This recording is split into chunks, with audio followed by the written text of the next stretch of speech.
This is LBC from Global, leading Britain's conversation with James O'Brien. 3 minutes after 10 is the time. I like this new habit that's developed. Possibly it's because we're now available on WhatsApp. But there's some funny comments arriving in the studio before I've even drawn breath. Alan is up first. He says, I can't believe you just called the cabinet a talent puddle. Surely it's more of a talent damp patch. I quite like that. Matt reminds us, I presume that this is in response to Andrea Leadsom speaking earlier. So now the House of Lords have joined the ranks of the enemies of the British people. Oddly, it's people with poor mental health or anxiety that are being added to the list of enemies of British people today by another member of Rishi Sunak's government. I refer to a sad article which appears under the headline, Mental Health Culture Has Gone Too Far, which is such a stupid thing to say. I mean, he may not have written the headline, but he's been speaking to the Daily Telegraph. This is the Work and Pension Secretary, someone called Mel Stride, who, if he walked into the room right now, I'd probably wonder where my tea was. I mean, if he walked into the room, if you showed me a photograph of him now, I wouldn't know him from Adam. But that is the nature of the dog days of any administration, isn't it? If you suffer from anxiety, if you suffer from poor mental health, then it's the Work and Pension Secretary who's dedicated his dubious talents this morning to making you feel even worse and making you feel even more anxious and making you feel even less likely to be able to get it together and hit the road this morning. He claims that normal anxieties of life are being labelled as illnesses. And there is a sort of growing narrative that this is going to be the Tories' response to a problem, is to deny that the problem exists. What has happened in the last few months is actually extraordinary. Things that aren't really massive problems or things that could be fixed, they haven't fixed. For example, the asylum system, which they have, I think, quite possibly deliberately made immeasurably worse so that they can somehow cast themselves as the people best qualified to fix it. And then, because they're as incompetent as they are dishonest, fail to fix it to the point where this Rwanda story now, even if you're racist, I bet you're bored of the Rwanda story, aren't you? Is there a phone in there? Are you a racist who's bored with the Rwanda story? Give me a call on 0345 6060 973. So, and then the problems that they can't fix or won't fix, they just deny it exist. They deny that they're problems at all. And that, I think, is what they're doing with the adult equivalent of something that we touched on yesterday. Thanks to David, who has added to the list of amusing comments coming in before it's even 10 past 10. I wouldn't know him if he fell in my soup, is the Scottish phrase for a person like Mel Stride. I wouldn't know him if he fell in my soup. I like that. But listen, we have to, because we're grown-ups, we have to engage it with the possibility that he has at least half a point. 150,000 people are currently signed off work with mild conditions, and he is going to force them, encourage them, help them to look for a job. And we need to begin, I suppose, by wondering how plausible the existence of these people is, and then what kind of help they most need. So what I want you to tell me is really what happens or why you're not working. Listen, the problem I've got is believing that people are really going to choose a life of indolence for the sake of £390 a month on top of some of the most basic welfare payouts in the civilized world, and you are removed from the requirement to prepare for a return to work.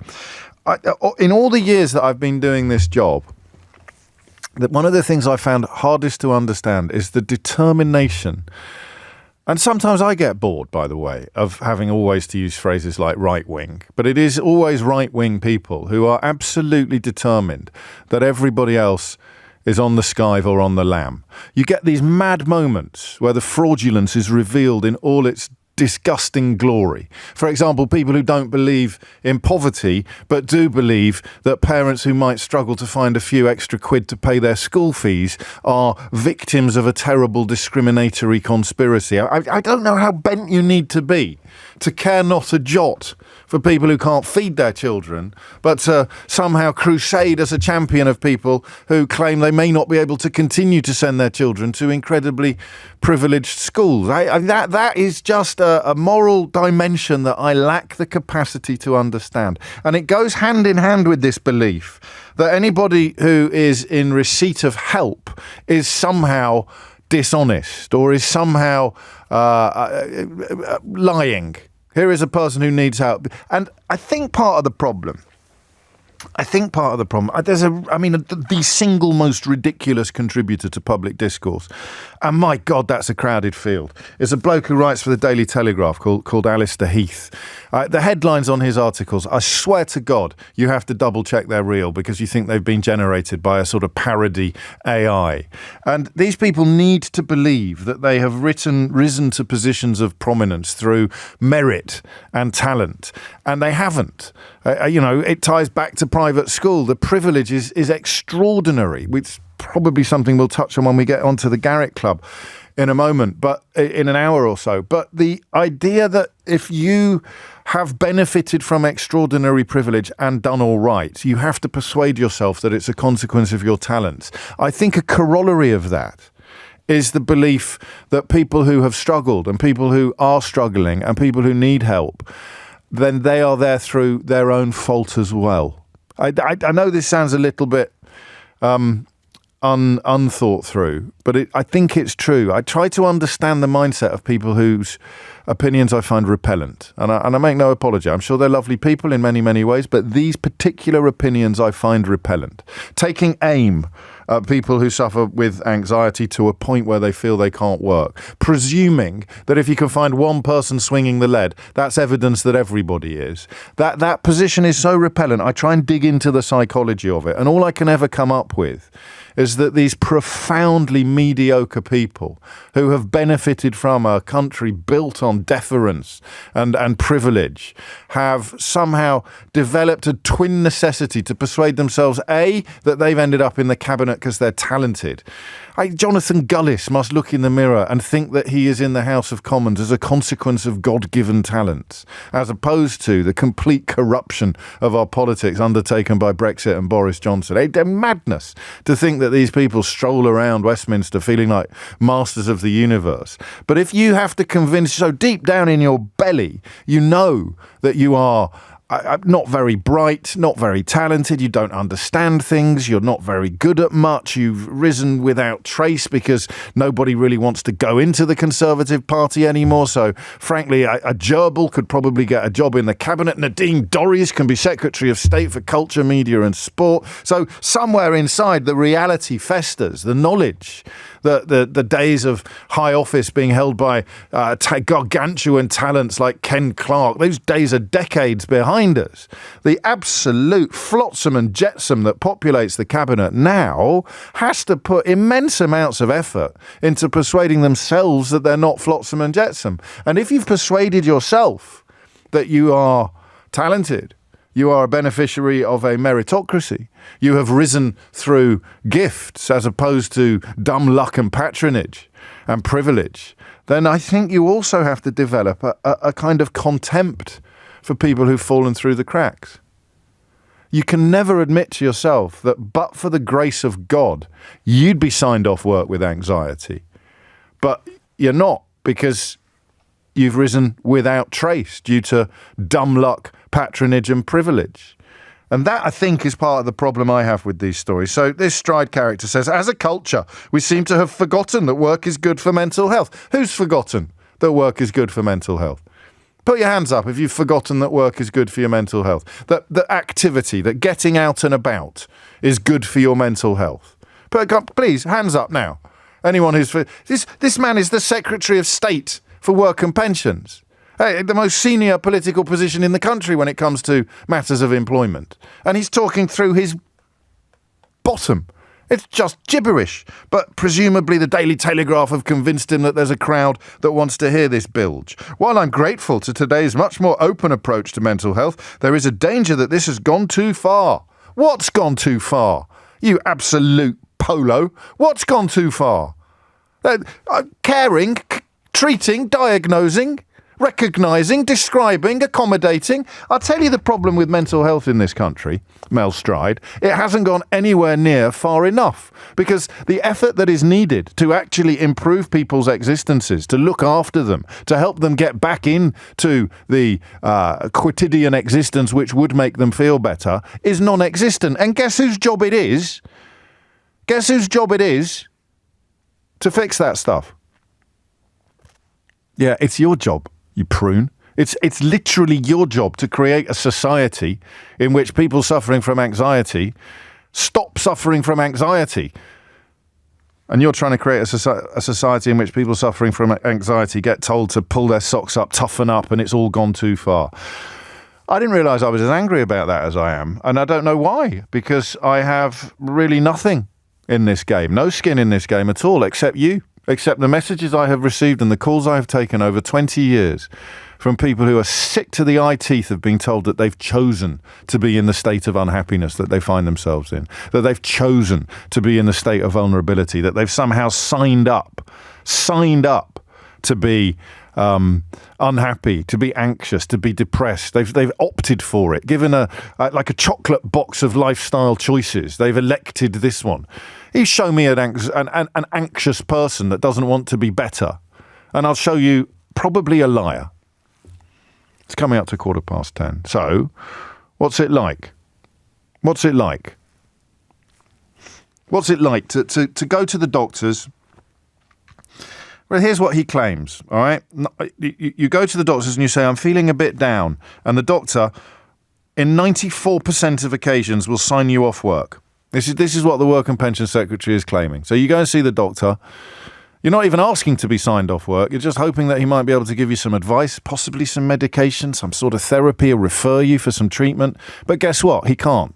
She can't refer you for that because the NHS has been brought to its knees by 14 years of austerity. So you go to the doctor hoping for some help.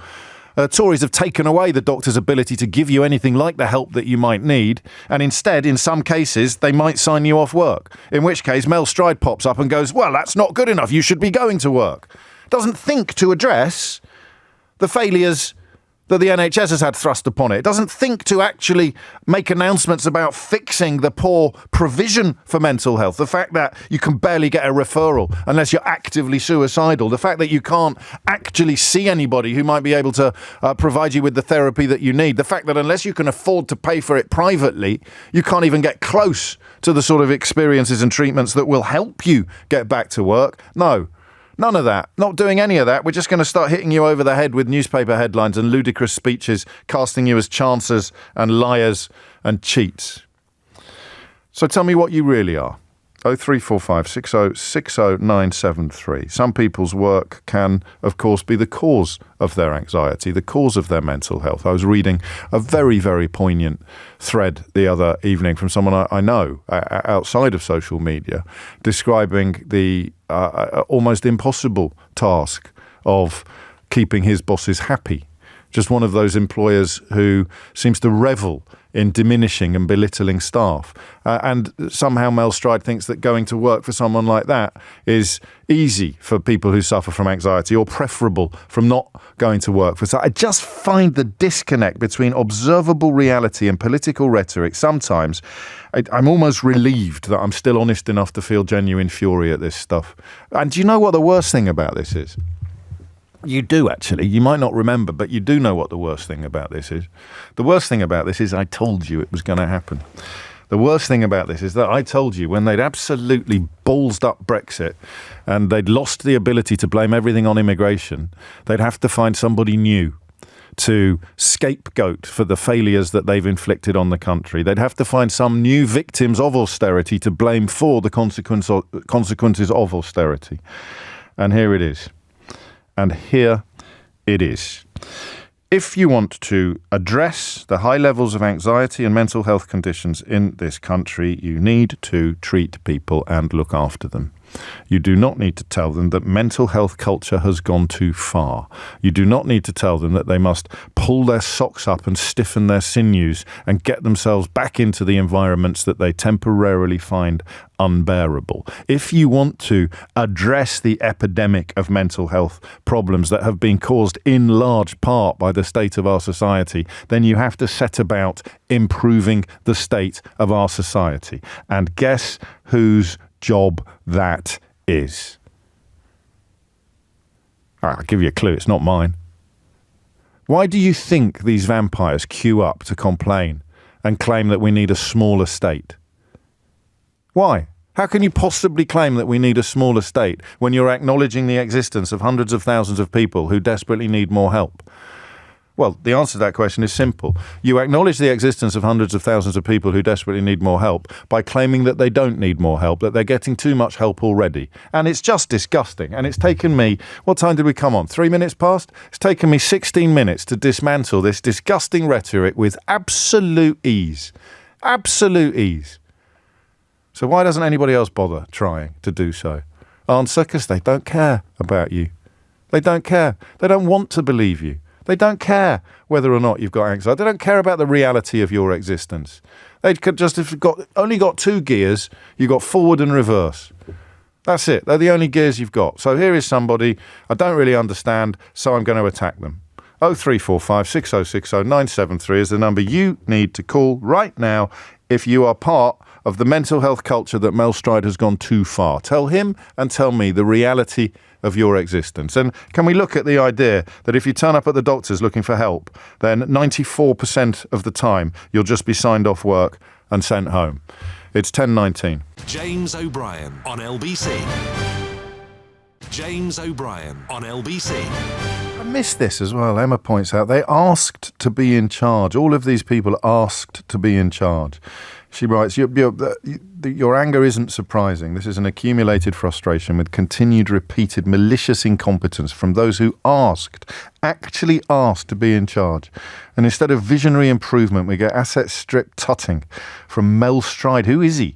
Why the hell does he have the authority to tell us not to react to the decline of our living standards and the wrecking of our children's futures? He's been in the role, according to Wikipedia, since the 25th of October 2022. What's he been doing? Playing tiddlywinks? I don't know. But he has decided that the problem in this country is that people with mental health problems have gone too far. Madness. Rich is in Leamington Spa. Rich, what made you pick up the phone? Hi, I may not come across as very lucid. It was the conversation you're having. I'm actually in that situation at the moment. I've been down with depression and bipolar anxiety all my life. It's not a choice. I don't get... You know, in every walk of life, you'll have some people take the mickey, but it's not a choice. My life's ruined by it. You can't make friends. You're rubbish at relationships. Everything. It's just the most horrible thing. People don't know how to cope with you. They will try. Don't get me wrong. Everybody's lovely, but sure. But when they're like relationships, you can't keep one. It's impossible. I'm nearly 60. Yeah. You know, and it's. I don't understand where... I don't know how to put it, James. I think... Well, you're putting it really well, Rich, actually. You're putting it really well. Let me tell you how he puts it. Let me remind you how Mel Stride puts it. He says there is a real risk now that we are labelling the normal ups and downs of human life as medical conditions, which then actually serve to hold people back and ultimately drive up the benefit bill. So what's happening here, according to him, Rich, with you, is that by recognising your problems, we're making everything worse.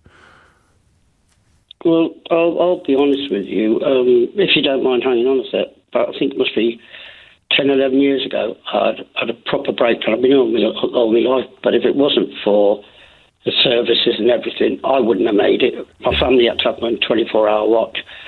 And then before, I think, I've had ups and downs since, but people, you get into a relationship and it goes well, but when you're on your high, you're happy. But it ruins your life. I haven't been able to work for 5 months. I'm self-employed, and I won't sign on because I'm thinking I'll be okay next week. But my credit card's there. What does that mean? Talk me through that phrase that you're not able to work. Because I don't think that the Work and Pension Secretary understands what that means. To be honest. Sorry. going to work, Yeah. I love my job. I'm very lucky in the fact that I love my job. Sure. Yeah, I love getting up for it. But sometimes, I went to meet my friend just after Christmas because I've only got a very small circle of friends, because a lot of people give up because you're not there when you say, or because I had to give up drinking 8-9 years ago because it got that bad, and I was hiding behind alcohol. So your circle of friends, and to walk out of my front door, meet my best friend who I have no issues with. He was lovely, absolutely lovely. Took me 30 minutes, stood in front of my door, wondering whether I wanted to go out that door. I wasn't going to anywhere dangerous. I wasn't going anywhere scary. I just couldn't force myself to get out that door. And I'm lucky he's the sort of chap that understood. I see what you mean. He'd wait for you. And that's how you feel on a work day now. You just can't. I can get to work, but because I'm so anxious, I'm shaking all the time. My nerves are shot. And do you get any help? Well, this is a thing, see, and I mean this respectfully, because I think, all these doctors and everything try to do the best thing that they can. They genuinely do. Sure. But I don't think you'd ever understand it unless you're in it. I truly, truly believe that. They can give you medication. I've had medication. And I'm not joking. Some of it works. Some of it works and some of it doesn't. Yeah, please don't get me wrong. I'm not knocking it. I know. But it's like the medication may work for a bit, but it doesn't help because sometimes it sends you into a zombie state. And finally, briefly, if you can, because there's a lot of people waiting. I've really enjoyed. I've really enjoyed listening to you, Rich. I really have. It's important that people hear your voice. But when you hear Mel Stride's voice on a day like today, when you see, and I suppose I'm the messenger on this, so that's my bad. A headline like "Mental health culture has gone too far. Everyday anxiety is not a medical condition," says Minister in crackdown on worklessness. How does that make you feel? I'll be really honest with you. I think what they're doing, I'm quite into politics, but with this government, they're just looking at anybody to beat that the right wing will like, because at the moment they're trying to get a right wing vote because reform's coming, and they're just trying to hit the people down. They're not mentioning people with money. They never do. Just be meaner and meaner and meaner. Well, basically, if they say, they're taking your money, you're paying for them to be off, they don't realise that most of the people that are doing this, we don't want to be off. We don't want to be like this. We want a life. That's the myth, isn't it? That's the great myth. And you find someone. I was one of the big surprises when I started doing this job was how easy it was to get a call from someone who knew someone who knew someone whose window cleaner was married to someone who'd bought a dog off someone who went to Ibiza every weekend on their income support. There's always somebody who knows somebody who knows somebody who is absolutely swinging the lead. And I'm sure there are people swinging the lead, but this determination to believe that the existence of one lead swinger makes Rich a liar, makes everybody else waiting to talk to me a liar, makes everybody listening a liar, everybody suffering a liar. You find one liar and everybody's a liar. Except in the Tory party, where you find one liar and you make him leader. You make him Prime Minister. It's extraordinary, isn't it? So anybody who is claiming that their anxiety prevents them from being able to work is swinging the lead. But Boris Johnson can send Jacob Rees-Mogg to lie to the Queen about the unlawful prorogation of Parliament, and Mel Stride's there waving his little Boris Johnson flag. It's bizarre. It's almost as if they don't have any morality whatsoever. And of course, if you've got no morality but some intelligence, you can still be an effective politician. If you've got some morality but no intelligence, you can still be an effective politician. But if you've got no morality and no intelligence, well, then you're almost certainly in the cabinet. It's 10:30. Thomas Watts has your headlines. James O'Brien on LBC. James O'Brien on LBC. It is 10:34. A special message for Christina. I'll try to be less amusing. She writes, I sneakily listen to James at work, and that last, they're almost certainly in the cabinet, has just made me roar with laughter at my desk, and I can't get caught out. I'm already the only Irish lefty in the office. Sorry, all right, I'll try to give fairer warning. We're talking about Mel Stride. We're talking about his insistence that mental health culture has gone too far. We're not sure he could explain even what that means, to be honest, although it was probably something along the lines of too many people are getting help for their mental health and we need to stop them from being looked after and get them back to work. Listen to this. This is really interesting. I had the same attitude as Mel Stride, writes Vicky, until a few years ago when my son was assaulted and had a traumatic brain injury. Then my parents died. I was diagnosed with PTSD. The anxiety was crippling me. I had to give up my sales job because my performance was dipping. There was no kindness from work, just targets, performance reviews, ever more KPIs. Work is a cruel place these days, thanks to the Tories. Not cruel enough, according to Mel Stride. And JH asked, does he want to swap places with me? My life has been plagued with chronic anxiety, complex PTSD from childhood, excessive bullying at school and at home, harassment at various points in my life. I'd be happy to stop barricading myself in my studio flat and swap places with Mel Stride. And Michael wants to know what the hell would happen if people like the ones who've been contacting me today had to go and fight in a war. Mate, you're just an idiot. I don't understand, frankly, how you can function. I don't understand how you can get your fingers to type a message into a phone when you clearly only have about 8 spare brain cells. To answer your question, people suffering from the kind of conditions that we're talking about here today would have been shot by their own side in a war, certainly in the First World War. They'd have been shot by their own side if they couldn't cope with the mental exertions, the mental stresses. And if you knew anything about that practice, then you'd be hanging your head in shame at the moment. And speaking of hanging your head in shame, let me tell you something else that's linked to the military and is linked to the news at the moment. You heard that Andrea Leadsom in the news is disgusted by Labour peers who voted against the amendments, or rather voted for amendments to the Rwanda bill last night. Do you want to know what one of them is? One of the things Andrea Leadsom is disgusted by. 248 people in the House of Lords last night voted for Amendment H1, which would mean that if you have assisted British troops in the past, then you can't be deported to Rwanda to have your asylum application processed. Yeah, if you've risked your life in Kabul, for example, or Kandahar, if you've risked your life to help British troops in foreign engagements, in perhaps in your own country, then 248 members of the House of Lords felt that you should be exempted from these deportation flights and you should be afforded the right to have your asylum application processed in this country. You've helped British troops. That was one of the amendments. Did you know that? That's what Andrea Leadsom is disgusted by. People trying to stop translators who've helped British troops from being deported to Rwanda to have their application processed in a country from which, even if it's successful, they will never return. That's what she's disgusted by. Do you know what else she's disgusted by?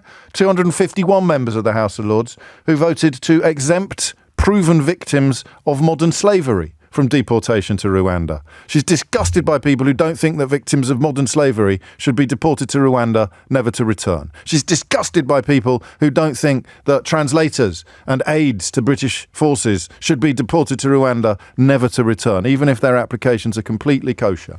That's what she's disgusted by. You think I exaggerate when I talk about the absence of talent, integrity, and even the vaguest semblance of morality from this crop of cabinet. I'm not exaggerating. Tony's in Aldershot to steer us back to mental health culture. Tony, what would you like to say? Hi, good morning, James. Hello, how Tony. are you? I'm exercised this morning, Tony, but otherwise well, thank you. How are you? I must admit, when your previous caller, Rich, I was in tears because I've suffered with mental health for 20-odd years, 53. Right. I'll do a quick background. I got bullied at work when I nearly lost my son. And I had a mental breakdown and I was bullied at work. So I had to leave work after trying to unalive myself. I have an assistance dog who goes with me everywhere, 24 hours a day. I cannot go to a shop. I cannot go to the doctors without having an anxiety or panic attack. I cannot speak to anybody new in person because it's just too hard. It's difficult to say. It's just so hard. And what your previous caller said, I have about 4 friends that understand me and are patient with me. I have lost lots of friends due to my anxiety. I cannot go out socially. I have not had a relationship for the past 10 years. And they're saying, Well, I'll tell you what they're saying. I'll tell you what he's saying. He's saying you've convinced yourself that you have some kind of serious mental health condition as opposed to the normal anxieties of life. And I wish I did. I wish I could go to work, James. I really do. But the thought, and even now I'm shaking, even thinking about it. I'm on so much medication. I am one of the lucky ones. I have a fantastic GP. I have a fantastic mental health practitioner in my GP surgery who I see every week. So you're quite lucky in one way. Yeah, I'm very lucky, and I thank my stars I have that. But, you know, some people think that I'm sitting here, that I don't want to go to work. If I could get out my front door and go into an office and face people on a daily basis, I would do that. But I can't. I physically... Even now, I'm so sorry. Don't apologise to me. It's just even the thought. I have probably about 6 panic attacks in a day. Where does... I mean, you must be even more baffled than I am by the idea that Mel Stride is trying to propagate, that you are taking the mickey. Or maybe you're one of the very few that he'd say, oh, no, I don't mean Tony. I don't mean her. I just mean all the other ones. All the other ones are swinging the lead. But, of course, you hear these headlines, you hear these announcements from very, very senior politicians, and you think they are talking about you. I think the trouble is, and I'm not a political person, I must admit, I cannot stand this government because there are people who are struggling to pay their mortgage. They are struggling to put food on the table. They have, they are still people going to food banks. And he's saying, well, people are going to get signed off by the doctor. Excuse me, but the struggles that people and stress that people are going through just to be able to live. Well, it's always underpinned by these two things. The first is that it's somehow a lifestyle choice, that you're living the life of Riley, you're rolling in it, you're having a grand old time. This is what you would choose to do in a perfect universe. Would you choose to be living the life that you're living, or would you choose to be better? He thinks you're choosing this. And then the other thing is that if you are one of the people that he thinks has a genuine condition, then he doesn't mean you. So we're back to Brexit and bloody immigration. Oh, I don't mean you. No, you can start. I don't mean you. When I try and whip up the public against everybody in your boat, I don't actually mean you. I just mean everybody else in the same boat. Everybody else who fits under the same headline. Everybody else in the same category. Ah, dear. So on a day like today, I'm not really helping, am I, by talking about this stuff? I think the thing is, with mental health, it is still a stigma. Yes. Around mental health. There is a small percentage that do take the mickey. There must be. There must be everywhere. I don't know any, but there must be. There is everywhere. Yeah. But the stigma still, and I fight drastically for. I am very open and honest with my mental health and everything, and I'm not proud that I hate having to take. I have to take tablets every day, and if I don't take those tablets, I go into crisis. There's no, I will be on tablets for the rest of my life. I'm sorry, and you, if it helps, and I hope it does, you reach people when you talk to me in this manner that wouldn't be reached in other ways. I don't know whether Mel Stride is capable of being reached, to be honest with you, because it would demand a combination of conscience and sensitivity that seem to be disqualifying factors from membership of Rishi Sunak's government. But there'll be lots and lots and lots of other people having their minds changed as you speak, and one of the most effective ways I have found over the years, and I suspect, Tony, that you'll appreciate this, is just a very simple reminder that mental health and physical health are two sides of the same coin. So, as Emma reminds us, perhaps Mel Stride would like to explain how you could continue being financially productive after being hit by a car or while being racked by pneumonia. If it was a physical condition that was preventing people from doing something, would he claim that physical health culture has gone too far? Too many everyday injuries, like broken legs, are preventing people from working as Olympic sprinters? I don't know. Maybe he would. But there is this is why Tony uses the word stigma. You talk about mental health, and partly because of our history of valuing stiff upper lips, valuing repression over reality, valuing denial over honesty, partly because of that, and partly because of a whole heap of other reasons, mental health still gets looked at askance by people like the Work and Pension Secretary. Whereas, of course, if he wanted to help these people back into the workplace, he'd be coming at the problem from precisely the opposite direction. Sympathy, compassion, concern, as opposed to criticism, condemnation, castigation. It's 10:45. James O'Brien on LBC. James O'Brien on LBC. It's 10 to 11. Mystery hour at 12 today. I mention that because we manage usually to bring a little bit of joy into each other's lives. But no guarantees, but we may be in need of it by 12 o'clock today. I saw some astonishing polling yesterday. I can't remember whether I mentioned it to you, but the percentage of under 35s who are minded to vote Tory at the next election or ever, I suppose. But I think the polling by Delta Poll looks specifically under 35s minded to vote Tory at the next election. What would you reckon that number was? I mean, genuinely, if you know that I was shocked by it, right? So it's going to be shocking. But what would you put on that now? And remember, this is under 35s, not under 25s. The notion that people are always left-wing in their youth and then they become riddled with cynicism and callousness as they get older and lurch ever further to the right, I hold some water, but this is under 35s. What percentage of under 35s do you think are minded to support the Tories?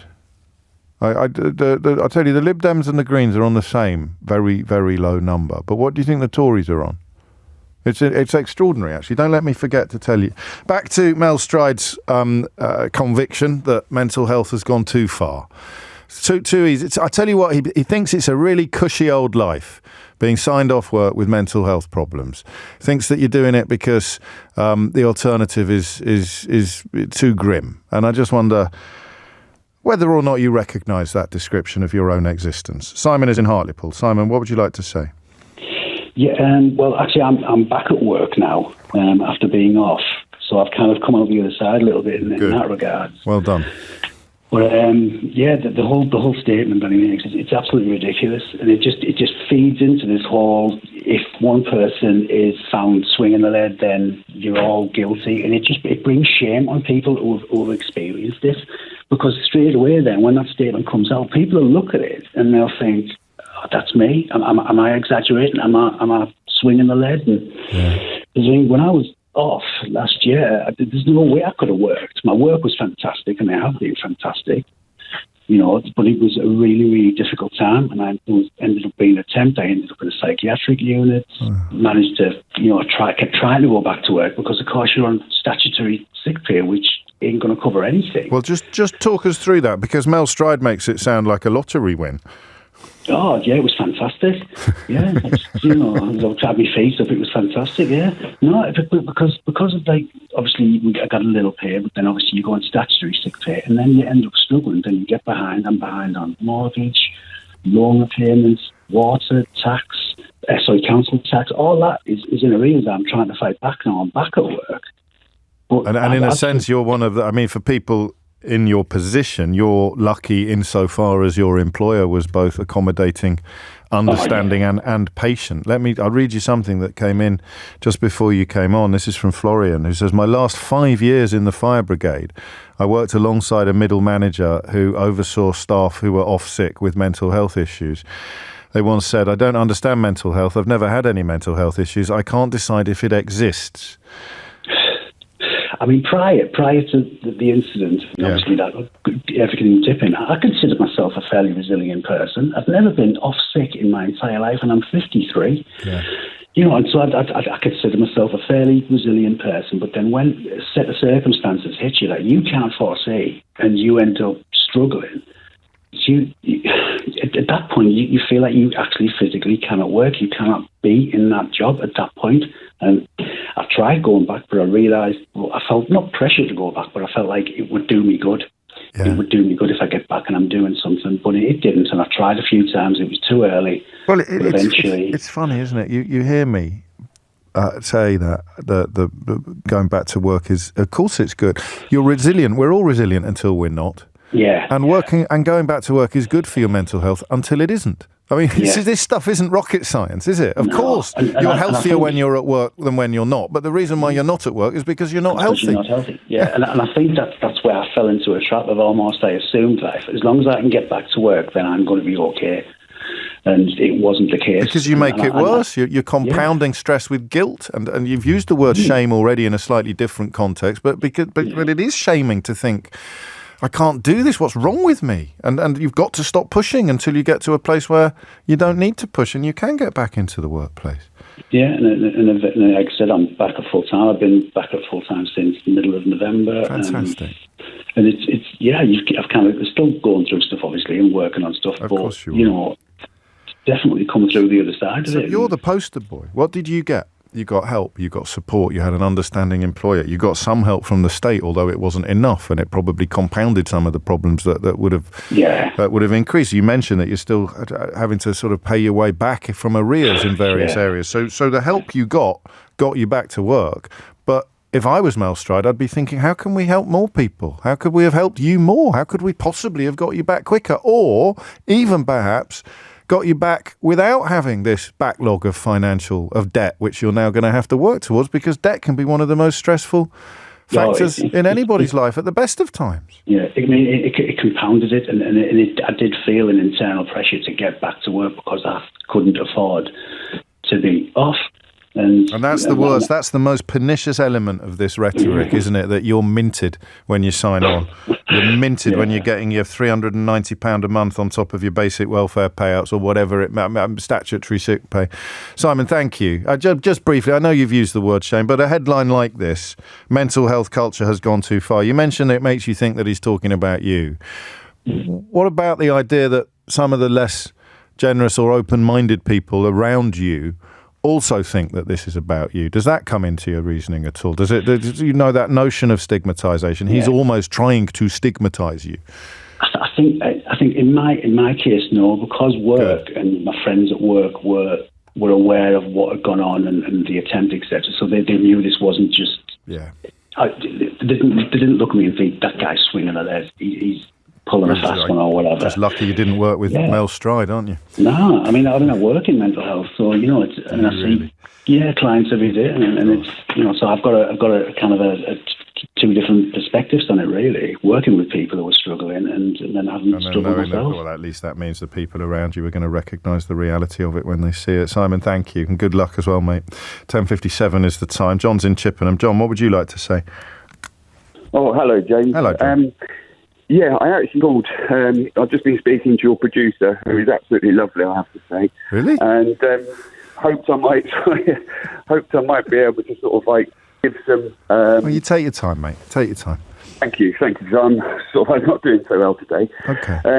Might be able to give some insight into the thinking and mentality of Mel Stride, and explained it would be helpful to have a bit of background. I was just trying to get something onto the radio because I can't message using my thing. Okay. Anyway, basically, so I was a veteran, and I used to be a pilot in the Air Force. Okay. And I've been to Afghanistan, to Iraq, served in the Gulf. And I would say you have to have quite a bit about you to get through those.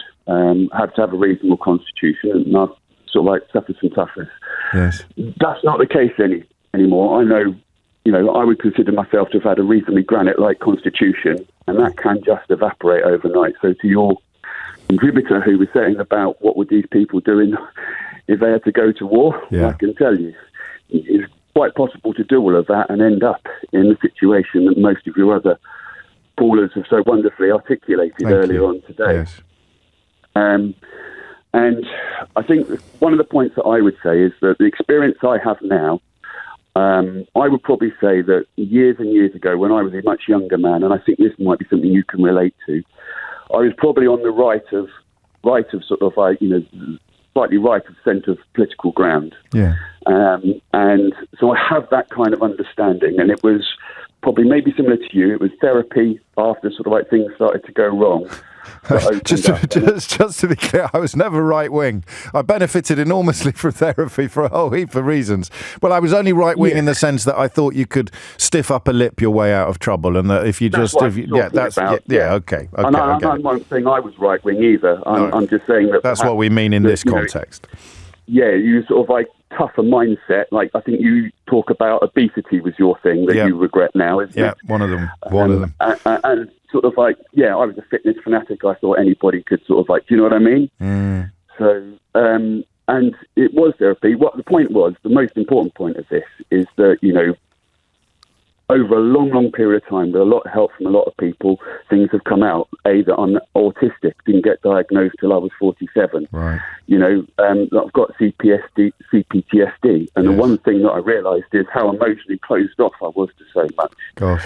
And those two things combined, I think sort of like I was certainly lacking what I would call an intuitive empathy towards other people. I understand. And I was also perhaps not interested enough to develop what I call a functional empathy, which is where it doesn't necessarily occur naturally to you, but with the application of a bit of thought and thinking and trying to understand other people, so which I see you do day in, day so well. Yeah.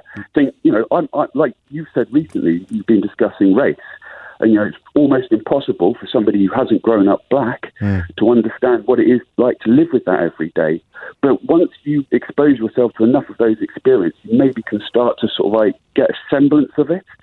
And it's that effort you need to put in. And I think what's happened with Mel Stride, which is the point of the call, it's that fundamental lack of empathy. And it's about the willingness to try and, even if you don't have an absence of interest, an absence of interest in understanding what other people's lives are like. Yeah. But also, you're being very generous. Culture and everything. Yeah, no, I hear you. And also then the idea that anybody in the situation that is under discussion here must be a different version of me. And I've never had these problems, therefore these problems are probably not completely real, and that means that the people describing the problems or claiming the problems will be fibbing in some cases or getting too much help. Through the lens of their own experience. I'm having that line, John. I'm late for the news, John. I hope you feel you've had a fair crack of the whip. I didn't want to curtail you earlier, but the world only exists through the lens of their own experience. If that doesn't sum up the current generation of government, and I do not know what will. Top man, John. Stay safe. It's 11:01. James O'Brien on LBC. James O'Brien on LBC. It's 5 minutes after 11. A lot of love for all of the callers in the last hour. And we are going to move on to something much less serious because that's life. And I promise you we'll come back to this. We'll come back to this at least every time people like Mel Stride chuck their ludicrous comments into the mix. And you have to talk about it when people like, normally he'd just be on his own drinking in the corner of the pub, but he's work and pension secretary. Do you know what the bit we should have picked up on more was this line here? If they go to the doctor and say, I'm feeling rather down and bluesy, the doctor will give them on average about 7 minutes, and then on 94% of occasions they will be signed off as not fit to carry out any work whatsoever. Who the fudge goes to the doctor and says, I'm feeling a bit down and bluesy? John puts it best. He says, nobody, James, nobody goes to the doctor saying they're feeling a bit down. You go to the doctor when your mental state is so bad that you can't function normally. You go because you're desperate. Mel Stride lacks the mental capacity to understand mental health. That's a really good point. And where that 94% figure comes from, God only knows. Go to the doctor because I'm feeling a bit down. Hello, doctor, I'm feeling a bit down. Have you tried to get an appointment at a GP recently? Just going to pop in on the way home, are you? Tell him you're feeling a bit down. Or does he think... Anyway, on we go. So I'm going to talk to you next about the Garrick Club. But I do think it's an important conversation, even though initially the travails of a club in the West End of London to which women are not allowed to belong may seem relatively trivial. So one of the commentators, it may have been Amelia Gentleman actually, not a commentator, a journalist who has knocked the lid off this story, opened it up for me in a way that no one had managed to do before. And it was simply this. If you were in court, perhaps as a woman, let us say, in fact, I think you have to be a woman for this to work. If you were in court and it was, for example, a sexual harassment case or some form of discrimination, and you found out that the judge was a member of the Garrick Club, could you be confident of getting a fair trial? Now, that's not to say that being a member of the Garrick Club makes you incapable of understanding the dangers of discrimination or indeed of sexual harassment. But if you are a member of a club which women are not allowed to join, would you be a fair and trustworthy arbiter of a case of sexual discrimination in court? That question right there blew the doors off this for me, made me think about it in a completely different way. And then the news side of the story exploded because 2 people resigned, including Simon Case, who Mel Stride must presumably have a massive problem with because he took quite a lot of time off work, didn't he, right in the middle of the COVID inquiry that he was absolutely central to for reasons that were, I think, linked to mental health. My apologies if it was something else, but either way, he's back at work now, and he is still Cabinet Secretary and is now believed to have quit the Garrick Club, having spent most of last week defending it on the relatively ludicrous premise that he only joined it so that he could actually effect change from within. Why have you joined a club that doesn't let women join? Well, I'm going to try and change it into a club that does let women join. Oh, but you've joined it. Yeah? How else am I going to change it? But by joining it, you perpetuate it and you show support for it and you pay subscriptions to it. So by joining it, you prolong it. No, by joining it, I intend to bring about its destruction from within. That's why I've joined it. So then why have you resigned?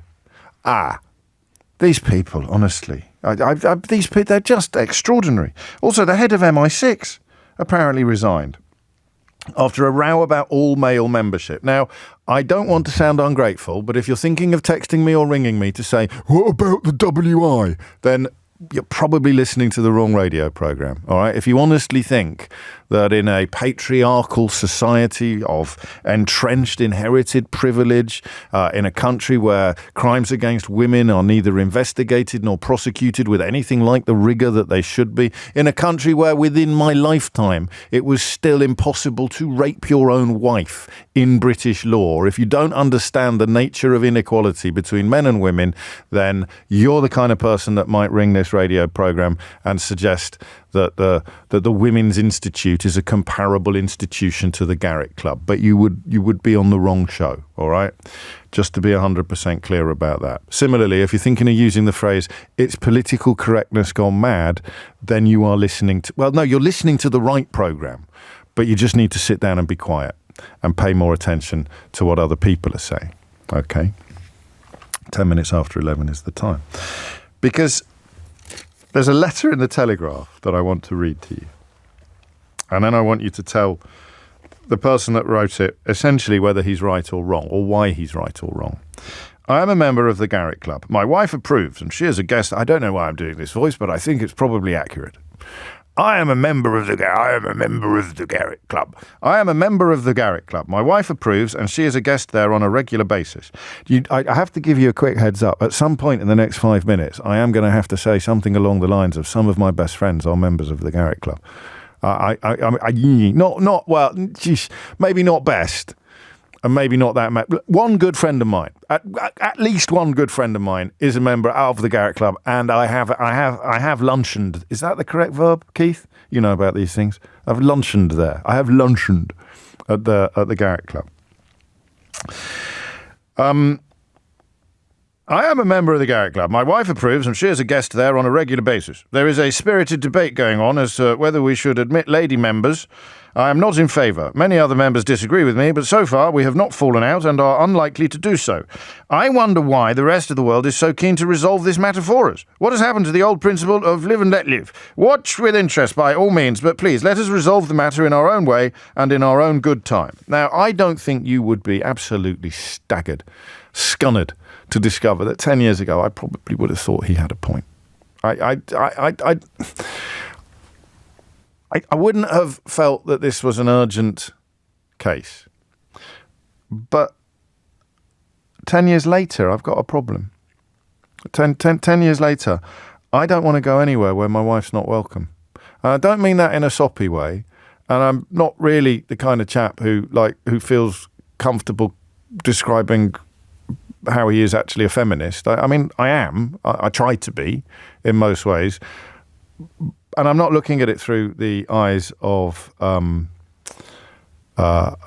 women. I don't know whether this makes me a bit silly or soppy or selfish, but I can't be a member of somewhere that my wife's not welcome. This is very convenient because she could go for lunch with the same friend that I've been with. So I don't have to worry about it. But I couldn't be a member of a club where my wife wasn't welcome because of sexual inequality, because of the history of sexual inequality. And that's why the idea of an institution that I wouldn't be allowed to join but she would is not in any way comparable to this. The place is full of High Court judges. Literally full of High Court judges. It's full of newspaper editors. It's full of incredibly influential people. And every single one of them, if they are a member, is a man. There's a joke there, isn't there? That to be a member, you need a member. But that is not something that a woman can apply for. She cannot become a member of the Garrick Club. And I don't want to be a member of somewhere that wouldn't accept my wife. I mean, this has got me into trouble socially on occasions. I don't want to get into a deep religious discussion, but I can't go for dinner. I can't accept an invitation to dinner from somebody I sat next to at a function who I find fascinating and really interesting and important, but he's not. His religion doesn't permit him to sit next to another woman that he's not married to. So I can't go for dinner. I can't go and sit in a chair that my wife is not permitted to sit in. I can't do it. I won't do it. It's not a big thing. I don't cut these people out of my life. I don't excise them or condemn them or criticise them. I don't even, a bit like the fellow who's written the letter to the Telegraph, I don't even think it's necessarily my job to wriggle out what's right and what's wrong about this. But I cannot join a club of which my wife is not permitted to join, any more than I can sit in a chair that my wife is not allowed to sit in. Because I'm a man. Not because of sexual apartheid as such, but because of the history, because of all the things that I could do 50 years ago that my wife couldn't do, because of all of the privileges that my gender bestowed upon me throughout history that were not bestowed upon her. So, for example, you couldn't get credit as a woman as recently as the 1970s unless you had a male guarantor. It didn't matter how much money you had in the bank, you couldn't get a loan or a mortgage unless you had a male guarantor. Yeah, if you got married in the 17th century, your name became Goodwife. If you married me in the 17th century, you would immediately have become Goodwife O'Brien. That would have been your name, not Mrs. or just Goodwife. Goodwife O'Brien. I could have got you punished for being a nag. I could have had a scold's bridle attached to you. The epic inequality, which we only really started chipping away at the beginning of the 20th century, is still baked into so much of our society. Think about the simple things. Think about jobs. Think about the blithe way in which, and guilty as charged, the blithe way in which we still presume that childcare and house care responsibilities are largely going to fall to the woman, even if she's got a full-time job just like the bloke has. There's so much going on here that is more important than the original story suggests. And that's what I'd like to talk about. Because I could be wrong. I don't think I'm wrong. But I think that's what it comes down to. Why would you want to be the member of any institution where your own wife wasn't welcome? 0345 6060 973. Perhaps you're a better feminist than I am, a more intellectual feminist. You've got a deeper understanding of these issues. I try. You know I try. But I don't. I mean, Rome wasn't built in a day. You can't all get there. Talk me through it. Talk me through it. Talk me through the inappropriateness in 2024 of a club that counts the king, a deputy prime minister, and some of the most powerful men in the world, some of whom I really admire, some of whom I really like, some of whom I know socially, some of whom have hosted me there for lunch without me really giving a second thought to the fact that women weren't allowed to be members. But something about the way this story has been developed, the way this story has been written, the way this story has unfolded. My thanks to Mo, who points out I could have sold Mrs. O'Brien a few years ago. I did. Well, certainly daughters as well, and dowries, and absolute removal of the denial of agency. Have a look at what the tradwife movement in America stands for. That's where this stuff comes from. Deep down, that's where its roots are. But on the other hand, it is 2024, and enormous amounts of progress have been made, and all of the things that I've just described no longer exist. So is this actually the point at which you can say, well, it's not really doing any harm, is it? So what on earth is that guy on the radio talking about the 17th century for? or even the 1970s. We don't live in the 17th century. We don't live in the 1970s. And the Garrick Club, a male-only membership, may be a relic of a bygone era, but the bad things about that bygone era don't exist anymore. So what's the harm? What's the problem? I almost had a nod of sympathy with Ben Wallace, who was on with Nick earlier, when Nick asked him about this. And I'm going to play you what he actually said, and then I'm going to play you what it sounded like to me. All right? So here is what he actually said. I just wish people would all be left alone, right? If a whole lot of men want to get together and have a club, it's up to them. And here's what I actually heard. We're just normal men. What do you mean, normal men? We're just innocent men. If you know, you know. I can't explain that second. If you get it, you just enjoyed that moment of radio more than perhaps any other this week. If you don't get it, you think I've gone even madder than usual. So there's the tension, right? That's the topic. That's the conversation. I think this is wrong because of the long legacy of sexual discrimination and the long legacy of base inequality between men and women that this society has both championed and engendered. But almost all of the examples I give you, to me as a man in 2024, sound anachronistic and outdated. So, the question becomes, what's the problem with a male-only membership club? Women can go, by the way, as guests. I've made that clear throughout this conversation. What is the I want you to tell me what the problem is, all right? And if you hit the numbers now, you will get through. 0345 6060 973 is the number that you need. What is the problem in 2024 with a club for the most influential and powerful people in the country that only admits male members? It's 11:20. James O'Brien on LBC. James O'Brien on LBC. What do you think this is referring to? I give up. You're hopeless at this. No, don't say that. Not the whole radio show. That was a bit unkind. I give up. You're hopeless at these hooks and teasers. You're not wrong there. I've got a little toy now, don't you? This is, yeah, there you go. If you're watching on YouTube, this is my toy. So you put that on there.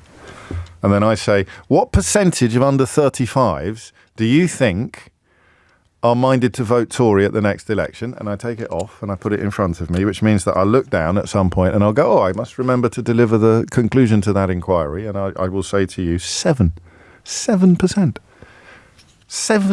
of under 35s. And guess the Labour figure. Shall I do another hook and tease or shall I tell you the Labour figure now?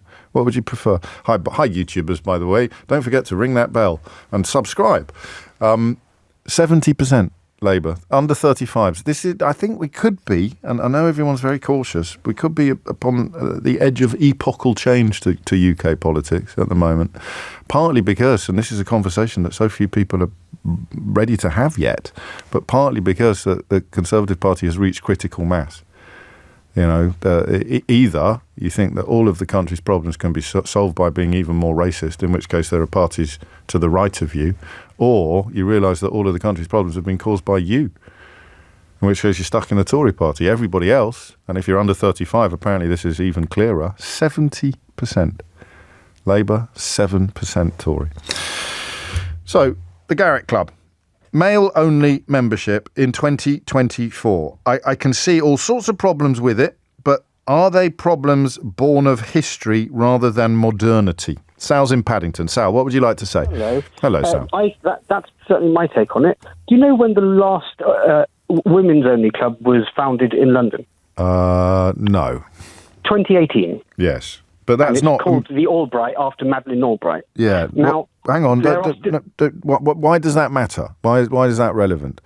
Because although I agree that the Garrick Club was born out of basically the historic patriarchal way that all clubs were. This includes like the Oxford and Cambridge Club, which began associate memberships for women where they only had one ladies' room, which was basically a big tea room, and became sort of fully integrated in about the mid-90s, I think. Yes. And don't get distracted. Why do you think that the Albright Club is comparable to the Garrick Club? Because to me, it seems pretty obvious why they're not remotely similar? What, because one has organically grown out of a patriarchal society and is still. It's not as though women are banned from the premises. So we're not talking about. I don't think today. No, but the Albright Club, the Albright Club would be dedicated to ensuring that more women get into the kind of jobs that men who are members of the Garrick Club already have. So one is a protector of historic privilege, and one is a challenge to historic privilege. So they couldn't be more different. But that argument would be. That argument presupposes that is the intention of a social club, which I would argue is not necessarily the case. It's a case of basically. And why do they have membership criteria then? Why do they have membership? Why do they have membership criteria then? Why do people get blackballed? But that also happens in life with friendship circles. Well, I don't mean a formal election. Doesn't really. You can't have a friendship circle that bans women. No, I certainly don't. But. No. I think let's park the Albright Club, because I don't think that's not as helpful as you thought it was, and focus instead on the anachronism element of it. That bit. Absolutely. So there is a defence here that says, the days of not being able to get a mortgage, or the days of becoming a chattel upon the point of marriage, those are long behind us. Therefore, this is just a little bit of harmless. Well, yeah, but except that, I think the more I think about the kind of jobs that these men have, and the much, much, much lower representation of women in similar positions, the more I wonder whether this sustains that inequality even in the modern day. Then you get into cause and effect. Is it because they are inviting their friends, and their friends are in those jobs, and therefore, they... Yes. So, yes. But there's also the fact that I don't think that the reasons that people join are actually because of misogyny. I think it's because it's a prestigious club. You're the first person to use the word misogyny. I sense, and I don't want to misrepresent you, that you kind of feel that it's okay, but you can't fully articulate why in the context of protecting privilege, which is why the Albright Club actually has been more help to me than to you. Because if you want to see more women on the High Court bench, if you want to see more women editing newspapers, if you want to see more women running MI6, holding down incredibly important jobs, being cabinet secretary or deputy. I mean, you know that there are women. These are not unbreachable bastions, but they're still very, very, very male weighted. Then a club where all of these men who've already got a much, much higher chance of getting into these kind of positions can all hang out with each other, and women aren't allowed to join, seems to me to be more problematic than it was before you started talking, Sal. But that's not your fault. It's coming up to 11:30. You are listening to James O'Brien on LBC. And I don't know. I mean, I wouldn't want to join anywhere that wouldn't let my wife join. That seems to me to be not only quite a romantic approach, but also quite a feminist one. And it wouldn't be the same if it was the other way around, because Mrs. O'Brien might want to join somewhere that is dedicated to propelling more women into positions of prominence. And why would I mean, I might agree with the cause, but if they wanted to have a forum where men didn't contribute, because let's be honest, we'd all probably try and dominate the conversation and start manspreading all over the place and mansplaining. So you want to have an environment in which you can guard against those practices and those phenomena. It seems to me to be a completely different proposition from the opposite, which is the male-only membership. It's 11:30. Thomas Watts has your headlines. James O'Brien on LBC. James O'Brien on LBC. 34 minutes after 11. I think this encapsulates something, but I can't quite articulate what it is. So the Daily Mail carries a piece today that says, the resignation of Simon Case, our most senior civil servant, and Sir Richard Moore, head of MI6, in reaction to the publication of the Garrick Club's membership list is absurd and worrying. And they go on to suggest that the Russians and the Chinese must be laughing themselves silly because Case and Moore have behaved in such a wimpish fashion. But the writer keeps his identity secret. It's published under the byline, an anonymous Garrick Club member. So someone so cowardly, craven and pathetic that he can't even put his own name to his opinions is accusing two men who have resigned from the club after seeing how it looks from the outside of being wimpish. So that's part of the reason why you might not want to be a member of the Garrick Club, because it encourages a level of arrogance and entitlement that means you think that you get to claim to be the tough guy while writing anonymously in the Daily Mail. I hadn't even clocked how stupid that is. No one on the paper has clocked how stupid that is. Who's going to write the article about why these two men who've resigned are the wimps? Oh, I'm not writing it. I'm not bloody putting my name on that. Are you mad? Well, what if you do it anonymously? Write about how the other people are wimps, but do it anonymously. Can you see a problem? Can anyone else see a problem with this? We can't write an article about how the head of MI6 is a wimp anonymously while claiming that we're tough. Anyway, various problems. And why did they resign? Because I don't think it ever occurred to them before how it looks from the outside. The head of the civil service and the head of MI6 telling all of their underlings, telling everyone in MI6 and everyone in the civil service that it's okay for the boys to keep everything. Yeah, it's okay for us. It's a funny one, isn't it? The email that the head of MI6 sent to members is worth repetition. I'll share that with you shortly, but let's get back to the phones in the meantime. Rebecca is in Warwick. Rebecca, what would you like to say? Hello there, James. Nice to speak to you again. I would like to wonder if I could work there. Serving men food and drink for money. I don't actually know, to be honest. I presume so. I mean, it's a zinger in the sense that it's okay. Women can come and polish our shoes and serve our martinis, but they can't actually join our club. Well, I could walk through the door as a servant to men, paid with money, etc. Yes. But I can't walk through that door as an equal, unless, of course, I've got a man who's a member. So all round, this is pretty offensive, to be honest. It's archaic, and that's a kind word. Because ultimately, as a woman, I can't be a member as an equal, but I can serve you. Yeah. That's timeless, right? That's time. It doesn't matter how much progress has been made from the days of dowries and chattelage. There is still an epic discrimination in place there. There is. I mean, if you're going to have a men-only environment, I mean, obviously we don't know for certain, if this is the case, but surely your servants should be men-only as well. Unless, of course, there is. They may be. Listen, I've only been there once, Rebecca, and it's highly unlikely after this hour I'll be going back anytime soon. But certainly that's my membership up the kibosh, isn't it? I think I'll probably almost certainly get blackballed now. But I can't remember whether. I think there were.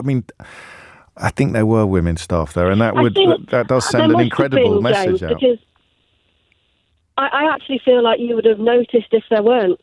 I think you're probably right. It would stand out, wouldn't it? Yeah, I think you must be right. That's why I'm fairly confident there are someone else listening will know.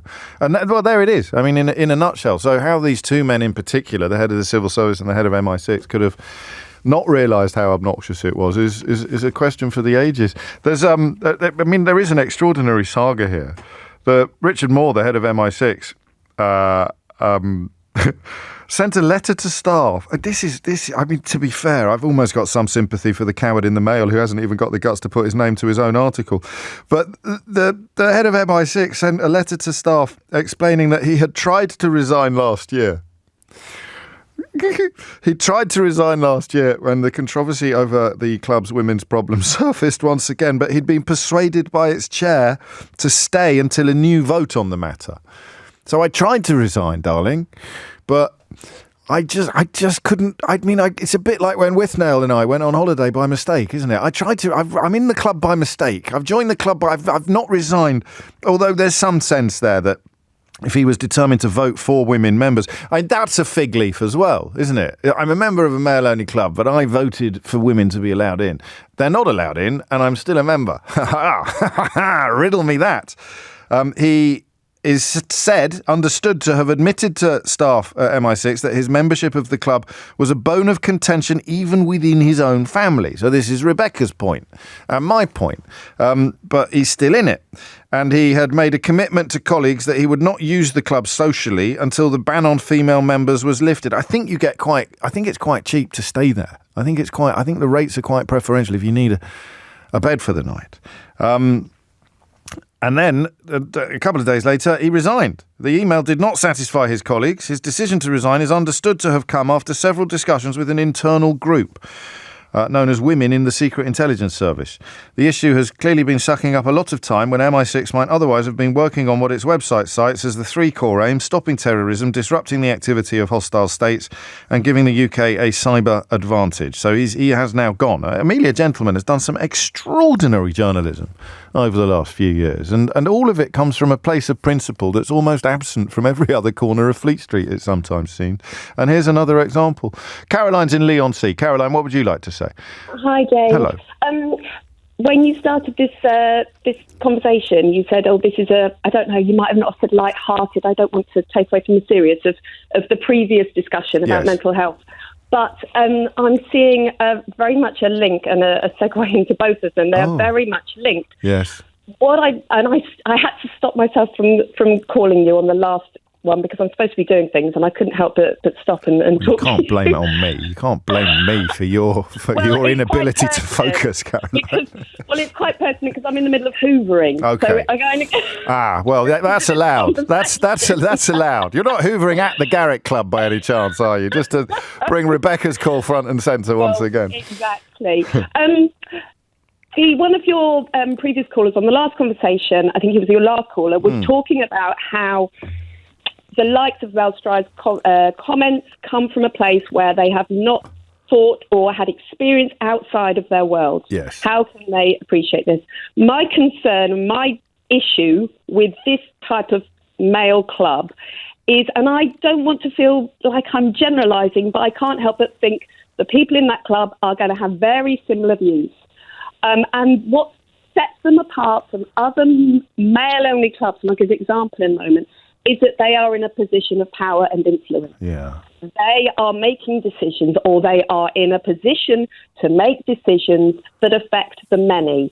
And if those discussions within those places are around and actually talking of someone being wimpish, so actually standing up, strikes right back to the mental health issue. Someone standing up for perhaps what they believe, they've walked away, they are called a wimp. Yeah. Now, that's the mental health right. I can't help but think that that's how Mel Stride thinks, this kind of patheticness of people, it's awful language. But the point I'm making is if they don't step outside and if it's only this discrete group, how are they ever going to be influenced by anyone else's opinion and thus perpetuate the type of decision-making that goes on?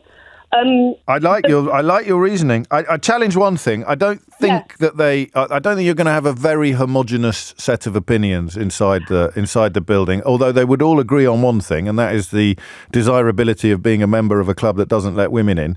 I'm going to read three names in ascending order. Yeah. That I think might challenge your. Okay. So I'm going to start with Jeremy Paxman as a member. Okay.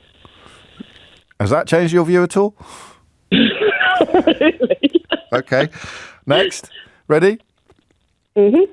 Clive Myrie is a member. Okay. Has that changed your view at all? I think you could give me all the names under the sun. No, I'm not. You're not getting off without the last one. Here's my zinger. Okay, go on. Here's my ace in the hole. You ready? Yep. Benedict Cumberbatch. Yeah. Is a member. God, because he's a male actor, He's a self-proclaimed feminist, according to the commentary, the cowardly commentator in the Daily Mail today. They're still men, and they still will have had a certain. Perhaps it's not about being male or female. Perhaps it's about the likes of who would be allowed into this club. Perhaps we're not talking about men and women. Perhaps this is about something beyond that. The point I was wanting to make as well is I saw something on social media this morning, a local group, a man that was setting up a men's mental health group to come together and chat. Yes. Now, that is totally different. And I kind of thought, wow, what a great idea. And this sits so much apart from this type of men's They're two completely different propositions. It's two completely different. And I didn't want to generalise. And yes, of course, there are going to be people there with different opinions. But the types of groups, and to say, well, leave us alone, let them get on with it. Well, that's probably coming from the people that are allowed in these groups. Yeah, I think not for the first time. The callers have articulated you, Caroline and Rebecca and others have articulated this better than I've managed to, because it comes from that place that our final caller of the last hour was talking about, the difference between authentic experience, actually speaking from a position of experience, and then empathy. So I can do empathy. I can imagine what it's like, what it looks like, what it feels like, but I can't be a woman. I can't walk as a woman in this space. And if I did, I suspect I'd be very close to where you are. Very close to where you are. I should point out quite a few people are doing that old Groucho Marx quote. So I said I can't be a member of a club that wouldn't accept my wife. Groucho Marx's famous line on this, of course, was, I could never be a member of a club that would accept me as a member. That's pretty good as well, actually. I think I could sign up to both of those. James O'Brien on LBC. James O'Brien on LBC. I love it when this happens. Two texts came in very close to each other that work perfectly as a pair. The first is from Christopher. He says, is it worth noting that a club of all the powerful is as concerning in and of it by itself without the gender aspect? It's almost a perfect hotbed for conspiracy. Christopher sent that, just as Ben sent this. Wasn't it one of these clubs where Boris Johnson and Jacob Rees-Mogg had that meeting to try and save a politician? You say a corrupt politician. I don't know that. Well, Owen Paterson had certainly been found to have broken all of the rules, very badly, egregious breaches of parliamentary rules. And you're right, they launched the Save Owen Paterson Society in order to try and abolish the rules to get their friend off the hook. That alone to me means that these places should be abolished. To be fair, Ben, they could have met in the back room at Wetherspoons, couldn't they? I mean, there was nothing specific about the venue that speaks to the entitlement. Listen to me. Nothing specific about the venue that speaks to the entitlement and privilege of thinking that you could actually abolish the rules in order to. Of course there is, Ben. Ben and Christopher, top of the class there. What a beautiful combination of text. And also, you give me an opportunity to plug my book. I'd wait for the paperback on April the 25th now. The hardback is still available. But I'm pretty sure that it is actually the Garrick Club. And I know that it's in my book, but I can't remember if it is definitely the Garrick Club. But if you need to know, is it definitely the Garrick? So it's definitely in How They Broke Britain by James O'Brien, the smash hit runaway Sunday Times bestseller. So I should really have made that point myself, Ben. I'd be particularly delighted to know that you know the thing that you just did because you did read my book. But enough about that. I've got another quiz for you, backed by popular demand. Here are two members of the Garrick Club. No, here are two members of society defending the Garrick Club. I want you to try and work out which one is a former member of Rishi Sunak's cabinet and which one is a puppet dog. Okay, so here's clip number one. I just wish people would all be left alone. Right? If a whole lot of men want to get together and have a club, it's up to them. And here is clip number two. We're just normal men. What do you mean, normal men? We're just innocent men. So which one of those is a puppet dog and which one is a former member of Rishi Sunak's cabinet? Answers on a postcard, please. Joe's in Woking. Joe, what would you like to say? Hi, James. Hello, Jim. I've been thinking a lot about it. I've been listening to the programmes over the last few days as well. I think Sheila had some people, and even Rachel Johnson was on talking about it yesterday. And there are a few things that they talked, the women who've been to the club talked about, which were quite interesting, that have given me another perspective of how anachronistic I really think this is, because they talked about a lot of women go, apparently, and men take their wives and all those things, but they can't go to the bar, they're not allowed to order a drink, they can't book a table, they're not allowed to book a room. So ultimately what you've got is what looks like a mixed group of men and women, where there is a very clear delineation between who's important and who's got rights in that room and who hasn't. And so it kind of it splits the group, I think, very clearly, and only women who've experienced this will know that. And men won't know this. But there's so many experiences you can have, I've had in business over the years, where you feel like the men are talking to the men right in front of you, and they're not even looking at you, and you're standing there in the group with them. And it's like this second tier. And the hierarchy is that the women, therefore, are invitees, they're guests, they're thereby, someone else's decision, and therefore they've got an inferior status automatically applied to them, and they're on someone's arm. Do you know what I mean? It's I do know what you mean. I think I would have failed to fully appreciate that until you explained it to me. But how do you then think of? Well, because I mean, in a way, and I know this isn't necessarily your intention, but in a way, we're sitting in judgment now upon the wives of these men, aren't we? A bit, for how, like, we're almost wondering how on earth can they put up with this? Well, some people do. I know, but I'm just checking that's what we're doing. Yeah. I've got some interesting experiences. I've been to Royal Ascot before, and I've met women whose badge says Mrs. Edward something something. Yeah. And I have to say, what's your name? Because it's not Edward, you know. And I think some of those, as you said, you read out that list. You know, some of the people in the club will be very modern. I've heard over 50% of men actually would like women to be members. Yeah. But there are still going to be, and a lot of them are older. Like they've said, there's a lot of older, so it's a very anachronistic kind of like, you know, in ancient behaviours. What's that new word? Diluvian. I've been learning about before the flood. Yes. But you've got some of those older, very powerful men who are likely to be just looking at other men for their opinions, as one of your earlier callers I think was you're saying. right. You're just as an unquestioning patriarchal hum to the whole thing. I don't know. Listen to this, Joe. I don't know if you did you hear the appearance at the Select Committee? Oh, are you talking about Helen McNamara? No, when Liam Byrne was asking questions of the... Well, I think, was Helen McNamara there? 6 male MPs, 1 female MP at the Select Committee, but I don't think she gets into this clip. But I think this proves your point perfectly, actually. Have a listen to this.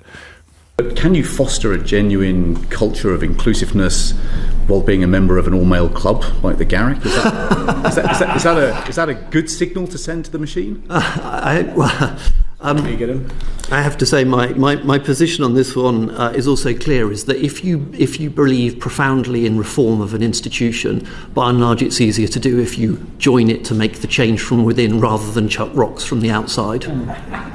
And by the way, maths is also part of this. Every one person who leaves who is in favour of fixing this antediluvian position, every one of us that leaves means these institutions don't change.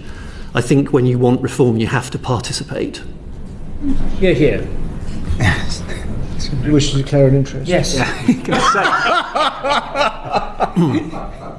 Yes, I do. And I do so. But as a member of the Garrick. As a member of the Garrick, yes. I didn't think it was necessary, but I'm very sure I speak on behalf of all the public servants who have recently joined the Garrick, under the banner of trying to make reform happen. Yes. What is the Garrick Club? One day. Doesn't matter. It's not very important. Yes, in the context of strategic thinking government, I'm not sure it's that important. Exactly. Reassuring to hear. That gutsy laughter, or gusty laughter, as Amelia describes it, Amelia Gentleman describes it in The Guardian, is kind of what you're talking about, isn't it? Yeah, and just like a sense of, I don't know what's wrong here, because this is what we've always done, isn't it? We have good chats as the blokes. We'll leave it to us. We don't need to worry the little ladies with this business of state. Yeah. So we've got 3 former prime ministers who wouldn't be allowed in. I mean, admittedly, one of them's dead and one of them's crackers. But Theresa May wouldn't be allowed to join the Garrick Club, would she? No, she wouldn't. But when I was thinking of Helen McNamara, when you were talking about this, yes. she was at the COVID inquiry saying how she was trying to get of course she was, the Boris and the gang to talk about whether the face mask, or to discuss whether the face mask, the people were going to fit 75% of care workers women, 75% of teachers, 75% of hospital workers, whatever. Just like, and they didn't even get it on the discussion sheet, because what's she on about? She's on about a women's opinion. So if you're sitting in any conversation in the Garrick, and there's this, or in certain parts of the Garrick, I am sure the older, very established, been there for decades, male judges types are not thinking, I wonder what an equal woman to me's opinion might be about a very important point. This is it. It calcifies the truth. It calcifies the practice. It puts it in aspic. It keeps it there. And the other bit about Helen McNamara is, I'm not talking over you because I'm a man. I'm talking over you because it's nearly the news, and I've got to because it was one of the best phone-ins we ever had was because she felt it was about having to apologise in the first line. Yes. Wasn't it? I'm sorry. I'm sorry for being the annoying woman, whereas a man wouldn't do that in a million years. No. A million years. So we won't be meeting there for lunch later then, Joe. Sorry. That's okay. No, No, I'm sure there'd be many places. We'll have to go to Nando's. It's coming up to 12 noon. You are listening to James O'Brien on LBC. Dan points out that by Simon Case's logic, the best way to modernise the Ku Klux Klan would be to join it. According to, it's slightly reaching for the sledgehammer there, Dan, but it's a brilliant point. The point as well, of course, that Laura made so brilliantly was in that room with those men. They're sort of backslapping, as Amelia Gentleman says. You can't be entirely sure from the footage, but it looks like that when Robert Buckland came forward there to declare an interest and say that he too was a member of the Garrick Club, it looked as if the man next to him was slapping him on the back affectionately. So, you know, it's not very modern after all. I'll tell you what is modern: Mystery Hour, and it's next. James O'Brien on LBC. Good Lord, is that the time already? 3 minutes after 12 is the time. Switchboard's full, unfortunately. You've got to get in early now. If you get in too early, you get punished, because you start clogging up the switchboard for the conversation that we were having before 12 o'clock. But I barely mention it now and things fit. We will move fast. We will move quickly, and free up phone lines, I promise. But if you do want to get involved, you know what to do. There you go, there's one free now. 0345 6060 973 is the number that you need. This is, if you're new to it, by far the most entertaining hour that we spend together most weeks. It is funny, enlightening, frustrating occasionally, but ultimately deeply, deeply satisfying. In fact, I'd go so far as to say that it achieves a sort of satisfaction not ordinarily available anywhere else on your radio dial. It sounds fairly straightforward. Some people ring in with questions and other people ring in and answer them. But somewhere between those two relatively straightforward sounding phenomena, the magic occurs. Radio alchemy is how I would describe it, actually. Radio alchemy. Or radio gaga, depending on how you're feeling. There's a prize, by the way, for the best contribution of the day, of the week. My favourite contribution is rewarded with a Mystery Hour board game, a magnificent new addition to the James O'Brien merchandise range, which currently includes a Mystery Hour board game and some books. Actually, I suppose that do books count as merch? If you got the books count as merch, I've got quite a lot of merch now. I've got merch. Anyway, the Mystery Hour board game is quality merch, top quality merch. You can find out more at mysteryhour.co.uk, where you can also buy it. And you can find out more about the terms and conditions of this very grown-up proper radio competition at lbc.co.uk. And there I think it goes. 5 minutes after 12 is the time. Shall we crack on? I think we shall. John's in Farnham. John, question or answer? Question, please, James. Carry on. Why is it that our moon doesn't have a nice fancy name like all the other moons in the solar system? It's just called the moon. Well, because it is. That is its name. Just the name. I mean, you have the moons of Mars are called Phobos and Deimos. Yes. The moons of Jupiter, Ganymede, Callisto, plus 92 others. Nobody likes to show off, John. Ours is. I'm sorry. That's all right. That's Wikipedia for you. I just want to know. Well, because it was the first moon. Because it was the only moon we could see, so they named it. And you know, depending on what ancient civilization you're looking at, I will run with the Romans because I've got the Latin. They looked at it and they said, "What are we going to call that?" And someone said, "Luna. We'll call it Luna." So it became known as the moon. And then when interplanetary observation became more commonplace, well, basically after Copernicus, John, after Copernicus and that lot came up with the old telescopes, and they started discovering other stuff in the sky, they realised that, and this would be post-Galileo, of course, given the challenge that he posed to, given the introduction of heliocentrism to our understanding of the solar system, they realised that other planets also were orbited by that body that we've called their own equivalent of moons. So it moved from being the name of that thing in the sky to being the name that is used to describe all things that fulfill similar purposes around other planets. So anything that orbits a planet, ergo, becomes a moon, but there will only ever be one, the moon. None of which takes into account Alfie Moon. Or Keith. Or Keith Moon. That would be a nice name for our moon, wouldn't it? Keith Moon. We should call it Keith Moon or Button Moon. Yeah. But so that's the answer, isn't it? So because for a long time we could only see one, so it was the moon. And then we realised other planets had moons, so we called them moons. Okay. It would be nice to give it a nice name, though, in retrospect. Yeah, well, I mean, we could start a campaign, John. call it John. John's a nice name. Yeah. No? No. There's too many of us around. There are a lot of Johns around. I don't know. We call it Rastapopoulos. Rastapopoulos is a nice one. Rastapopoulos. But no, it's too late now, isn't it? It's the moon. Round of applause for me. That's almost certainly the answer, isn't it? It can't be anything else. We shall see. Thank you, John. Well played. Christian's in Norwich. Christian, question or answer?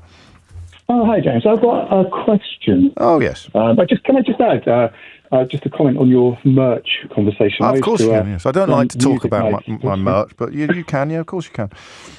Fair play. I used to run music nights in Norwich back in 99 till 2009, and one of my pieces of merch was a Frisbee that I used to print my logo onto, and I'd give them out. Oh, right. So we think we should get Mystery Hour Frisbees? Well, there you go. You heard it here first. Oh, yeah, it's a good thought. It's not a great phone line, so make it snappy. Oh, sure. So, I wanted to ask, it's a dog question. Yes. My dog can lie under my duvet for hours without coming out for air.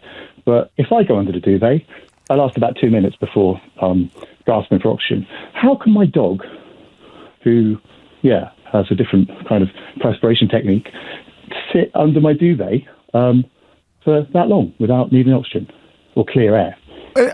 What's your duvet made of? I don't know. Are you claustrophobic at all?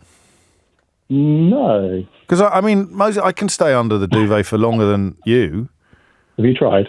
Yeah, I used to do this thing at school where I could lie so flat in the bed and then arrange the duvet on top of it that it looked like no one was in it. I was a bit thinner in those days, and it meant that the prefect who was in charge of getting us all out of bed would leave me alone, and I could stay under the duvet for a long time then. Okay, well, my situation is that I'm off work at the minute with a back injury. I'm sorry to hear that. Thank you. I'm getting better.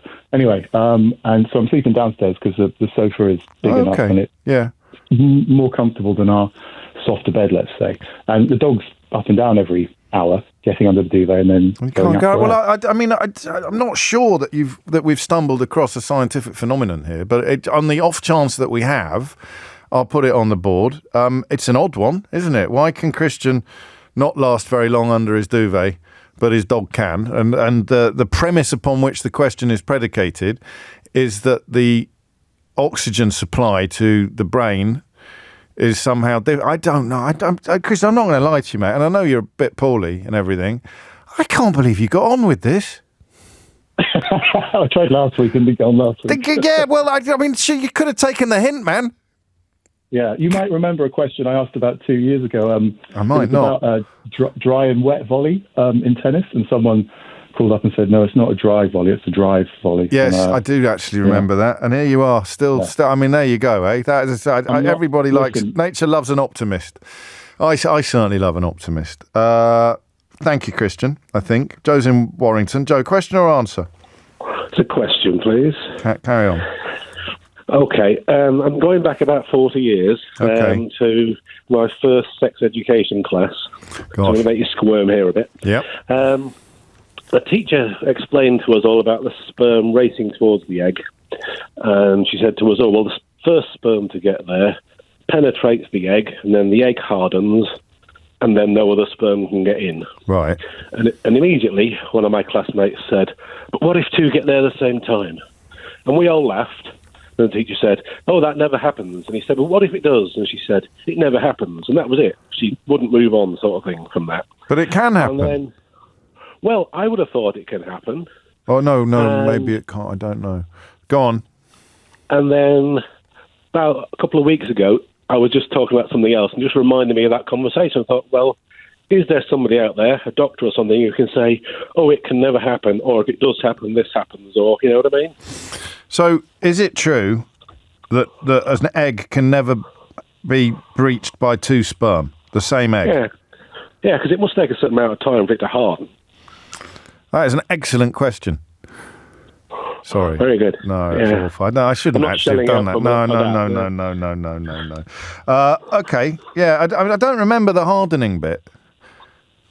Well, I don't remember much of my sex education, actually, Joe. Would you like to know why? Because you went to a Catholic school. Well, no, we had it, but our sex education was given to us by a monk. So it was a man in a dress who'd taken a vow of celibacy. giving us sex education. So the reason I don't remember much of it is that I sat there in a state of philosophical confusion, thinking, how can this be? How can we be getting sex education from a bloke who's taken a vow of celibacy? Yeah. And I know, it doesn't prevent anyone from studying biology, and maybe he was a bit of a raver in his youth, but it seemed odd. Crikey, the story he told us to try and make us too terrified ever to have sex. He told us a story about HIV. I must have shared with you. If I haven't, I will do soon. Joe, thank you. Is that true about that thing with the 2 sperms and the egg hardening? I don't even remember that. Do you recognise that from sex ed? Maybe they were yanking your chain.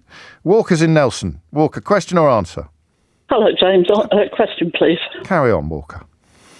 Serial questioner here. Yes, I thought so. That's how I knew it was a woman, because it's a rare name. I just got rid of my first name because I didn't like it. No, I think I've asked you about this before, but it means that whenever I see it popping up on the thing, I don't make the mistake of thinking that it's going to be a bloke. I might call you Nelson next time and think that you're in Walker, but otherwise I think we're golden. Go on then. What have we got? Why is bread exempt from having to be wrapped? Well, lots of things are. Well, the only thing I can think of is fruit and vegetables. Yeah. But you can wash those. You can't wash bread. So I just wondered whether there's a long historical... Well, it's baked on the premises, isn't it? Not always. I've seen lorries carrying out plastic trays with the... Have you? Naked. Yeah. Naked bread. When lorries are baked at the main central bakery and then distributed to shops. I think exempt might be a red herring. Well, that's the word I chose. But what else would be in that? I don't think there's anything, because you'd have to be able to say, well, how come bread is unwrapped but so and so isn't? I mean, there's nothing that would be sellable more effectively. No, this doesn't really make sense, does it? My response to you, I know, I was just not helping at all. What else? So, okay, why? I mean, it is, you wrap it yourself, don't you? You generally get a bag and put the bread in it and then put it in your trolley. Yeah, but it's sat out on the shelves. So why isn't bread wrapped in supermarkets? That's the question. Yeah, it tends to be bread and pastries, but I think that is there some kind of exemption that... Let's find out. Why isn't bread wrapped? Why isn't bread wrapped in supermarkets? I like that question, actually, now come to think of it. Well done. Thank you, Walker. It's 12:15. James O'Brien on LBC. James O'Brien on LBC. It's 18 minutes after 12. I'm not sure I've ever done this before, but I really want you to read Adrian Charles's column from yesterday's Guardian newspaper, especially if you've ever lost a parent. It is one of the single most beautiful examples of writing that I've ever read. It's absolutely transporting. So if you do get and it's free as well, the Guardian website, so there's no excuse not to read it. It's on the opinion pages. It's under the headline, "I've spent a lifetime dreading the loss of a parent, and now it's finally happened." And I don't know why. I just decided to read it during the last break, partly because my friend Mick just tweeted how brilliant it is. And it is utterly, utterly beautiful. I mean, spectacularly good. I think your life will benefit from having it in it. Sorry to change the mood slightly of Miss Jow, but there we go. On we go. Questions still in need of answers include the one about Christian's dog and the duvet, which was a bit weird. But then Joe rang up and started talking about sperm. Thankfully, Walker saved the day and led us back into much less febrile territory with her question about bread. So the questions are... Yes, admittedly naked bread, but I don't think we need to go back there. Why is bread sold unwrapped? Is it true that no egg can ever be fertilised by more than one sperm? And how can Christian's dog survive for hours under the duvet when Christian can barely last a minute?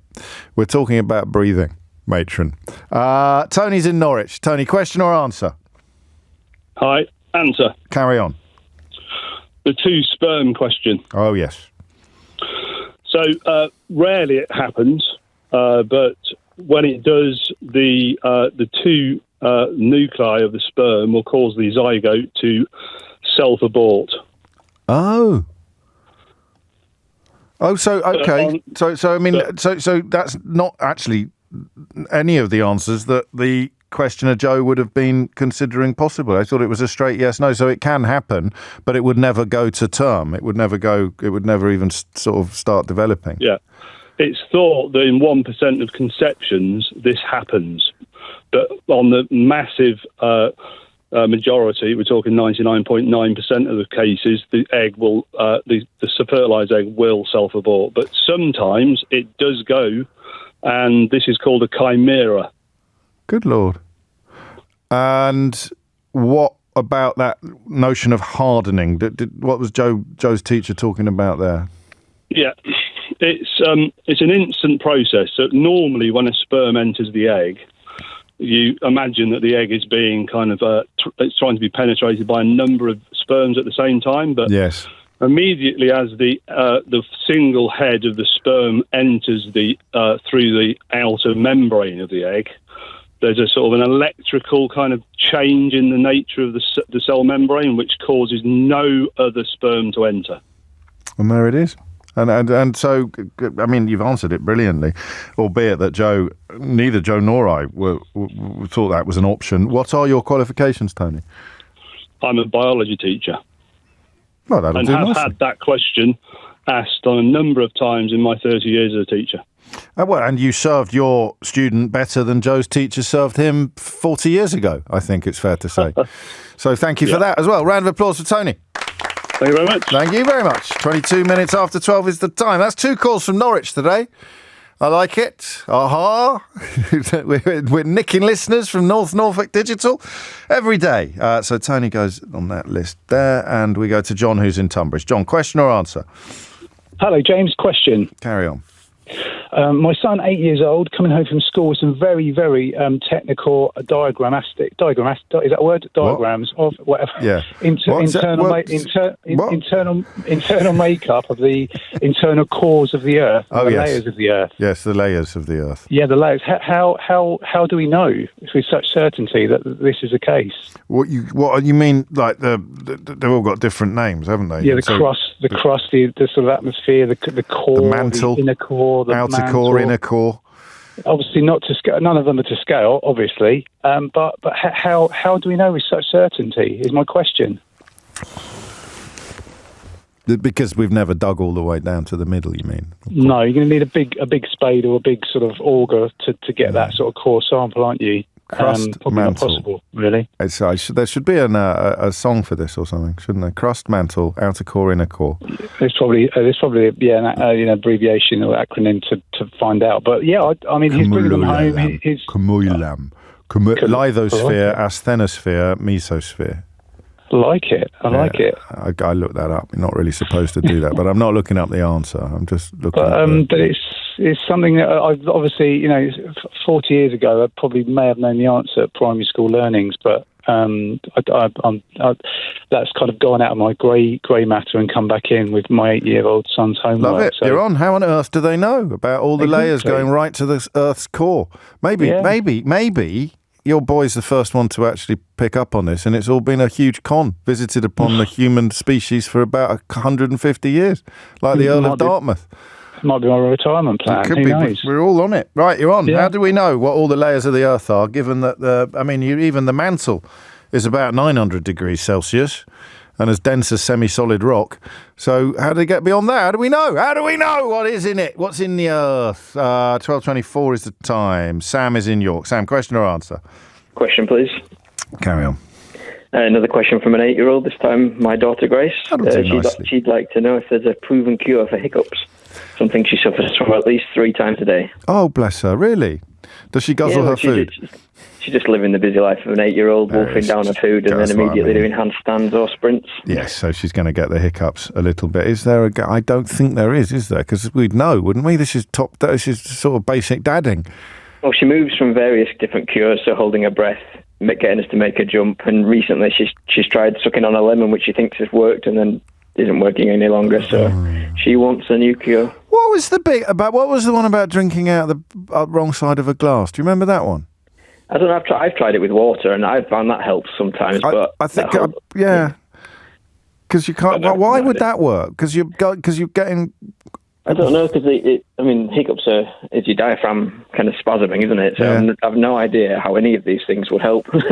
So I'm just hoping someone else does. Well, we shall find out. I think it's unlikely, but, such is mystery hour that you never know for sure what is going to pop up next. So is there and I must pop Grace's name on the list as well, is there a widely accepted cure or the best possible way to alleviate hiccups?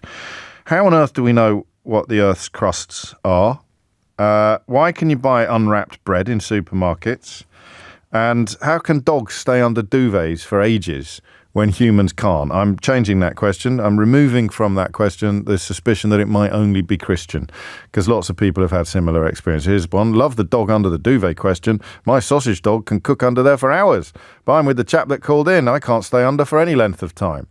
So they're all still in need of answers. 26 minutes after 12 is the time. Jack's in St Albans. Jack, question or answer? Answer, James. Carry on, Jack. So it's on the bread question. Oh, yes. So the ultimate answer is it's not really driven by any sort of rule. It's based on what the shop selling wants to present the product as. So you'll get some longer life products like your usual sliced white loaf bread you can get on the shelf, which will be in a plastic bag or a sort of in a usual plastic bag, which is designed for take home, sit on the counter for a week and just take a slice out every now and again. But then you get your more premium in-store bakery-style products, which are supposed to look more artisanal. Therefore, you'll get them either loose or in nice paper bags to give that idea of going back to traditional bakery. So it's psychology more than anything else. Yeah. So you just, if it's not wrapped up, it's a more premium product. Yeah, and you see the same with sort of the pastries as well, which it's also about that customer base you're going for. So your loose pastries that were mentioned, people are expected to pick those up in store, walk out the front door and start eating them. Yeah. They don't need packaging on that. Whereas if it's something that they're expected to take home and keep for a while, you've got that bag there to either prolong the shelf, prolong the life of it, or provide ease of use for the customer. Well, there it is. I know, that's perfect sense. Qualifications? I've formerly worked in the packaging team in one of the UK's largest retailers. Okay. So, and then this would be the kind of thing that... Tell me something I don't know about packaging. Make me surprised. Surprise me, even. Pretty much most packaging you'll see in the supermarket is there for a good purpose. And that is, it's there for a purpose and it's not unnecessary. It has a functional reason to be there. Yeah. And people have the perception that a lot of it is there for the use of packaging, but it's not. It has a real use. That'll do. Have a round of applause on me. Okay. Do you have any favourite packaging? No. What about an egg box? I was working traditionally more on the data side of packaging, so I never really got to the... You didn't get your hands on. You're a white collar. No. You're a white collar packaging worker. Yeah. You didn't spend any time at the coalface. I think an egg box is a thing of beauty. Depends if it's a plastic one or a cardboard one. You've got two very different egg boxes. That's a very good point. I'm thinking purely of the cardboard ones, actually. Thank you, Jack. Good work. Enjoy your round of applause. It is coming up to 12:30 and you are listening to James O'Brien on LBC. Amelia Cox is here now with your headlines. James O'Brien on LBC. James O'Brien on LBC. It is 32 minutes after 12. Just in case you thought I was exaggerating 2 hours ago, if you were listening, I talked about a journalist who writes the most undiluted bilge imaginable. So bilge-like that you have to actually check it hasn't been generated by an AI parody. I thought I'd just check to see what he had in today's paper again. Here it is. Western civilization is being driven to oblivion by the false prophets of diversity. The woke revolutionaries reject real equality in favour of a permanent revolution against fairness and merit. And I told you that the people who have risen to prominent positions entirely through dumb luck, patronage and privilege have to insist that they are actually beneficiaries of fairness and merit. It's crazy. And that leads, of course, to attacks upon people who've fallen through the cracks or who are struggling. That they must also be consequences of fairness and merit, because the alternative is to believe that you don't deserve the high status position that you've ended up in. Anyway, enough of such seriousness. It's interfering with Mystery Hour, which continues apace. Lee's in Dartford. Lee, question or answer? Hello, James. I've got an answer. Let's do it. Hiccups. Yeah. A finger in each ear. have someone that you trust raise the glass to your lips, and you have to drink at least half the glass full, your hiccups are gone. Yeah, listen, and you're going to tear me apart, I know. I'm not going to tear you apart. I'm just... But look at what you've done to my show. So people... What if someone's just tuned in? They think I'm doing an hour on ringing in with what's your cure for hiccups. Don't they? You've got no scientific... You haven't got any medical basis for this at all. It's just something that you do. Everyone can ring in now. It'd be bloody John in Ongar ringing in next saying, oh, I stick a banana down my back or something like that. Oh, that works as well. Yeah, I'm not telling you what came up on QI. I'm not saying those words out loud on the radio, but if that's true, I think I'd rather have the hiccups. I agree to a point, and if I was listening to this, I'd be laughing, thinking, oh, James is going to rip him apart, and you did, and it's great. I haven't. But it does work. But it does work, and the only way that you could try it is ask the gentleman to get his daughter to try it and phone you back, and I bet it works. All right, then. So if Sam will still be listening, next time Grace gets the hiccups, and Sam can do this, because if you can't trust your dad, who can you trust? So you put a finger in each ear. The person puts each of... The sufferer, finger in each ear. Each ear. The dad pours the glass of water slowly up to the lips so that they can drink it at a pace that they're happy with and they can trust. Yeah. Okay, they drink as much as they can, the whole glass if possible, or at least half of it. Yeah. The hiccups will be gone. Now, my dad was, God rest his soul, the most sceptical, infuriating person for these sort of things, and he used to suffer hiccups terribly. Good Lord. And it worked. And he every time. And he wouldn't believe it. He would not believe it until it worked. And for once, he was speechless. Well, I'm not surprised. You were pouring a glass of water down his neck. And he had his fingers in his ears as well, so he couldn't hear what he was saying. Well, I've already got people... That was a reason for his death, did I? But that's another story. I've already got people agreeing with you. There is a lot coming in saying that this is true. And just to lightheartedly add to your comment before you graciously took me on air, the AI, this current government have had artificial intelligence for the whole of the 14 years. Just wanted to put that out there. You've already got a round of applause. I'm going to give you a round of applause because there is no scientific... That's what I wanted. That's what you're getting. There's no scientific consensus on this, but judging by my inbox...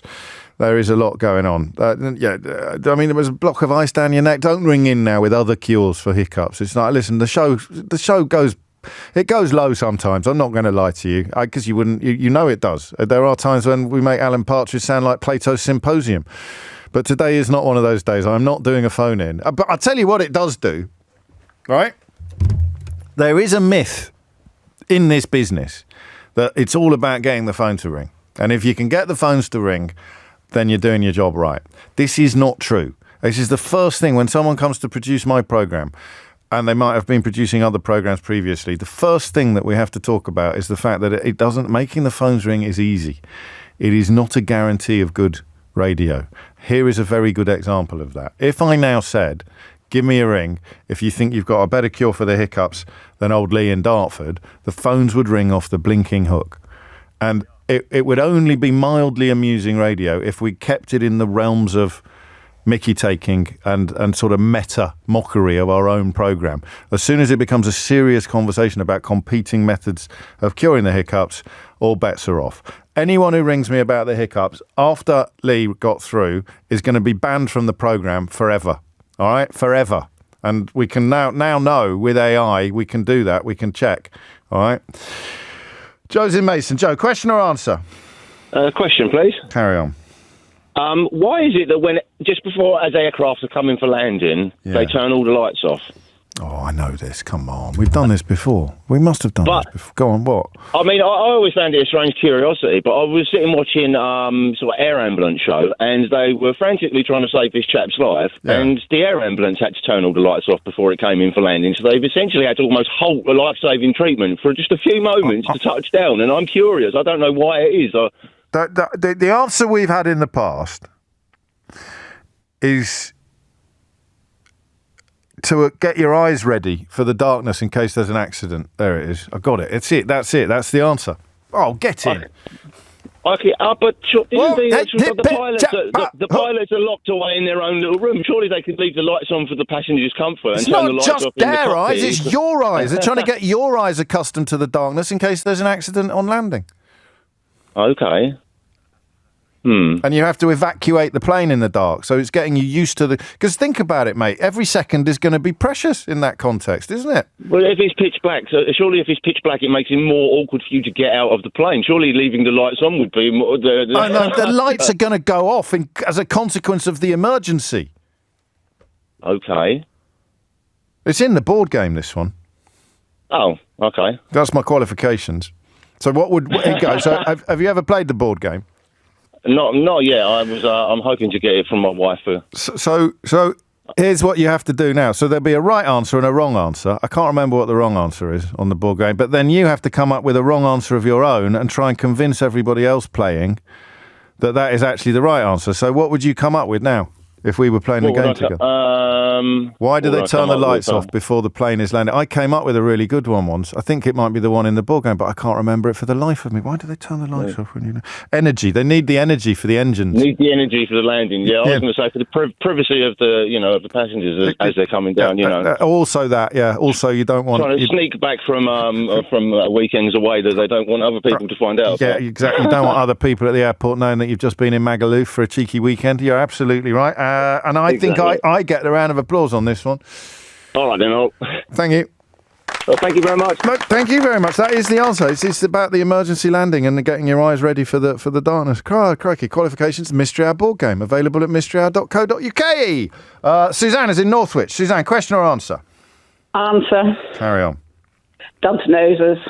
Dogs' noses and why you can go under a... spoiler alert. Spoiler alert. It's the nose, is it? What does it? It's the nose that does it, yeah. Go on then, tell me more. The shape of the nostril. It's well, when you think of our nostrils go forward. Yeah. But if you look carefully at a dog's nose, whichever breed, they go forward, and there's like a split to the side. Yeah. On each nostril. Right. So we're taking air from the front. They can take air from the front and the sides. And because it's something to do with the olfactory system, and because how they sense things, they have a much wider area to take in air. Okay. That makes sense, doesn't it? Yeah, and it is. It's like, I don't want to scare people, but it's like somebody's taken a knife and cut the sides of the noses.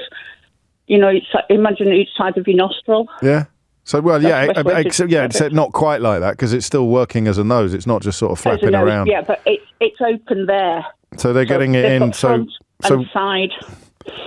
Yeah, so they've got more suction, as it were, when they're under the than a human. They're taking it from different directions. Oh, that's a lovely answer. Qualifications?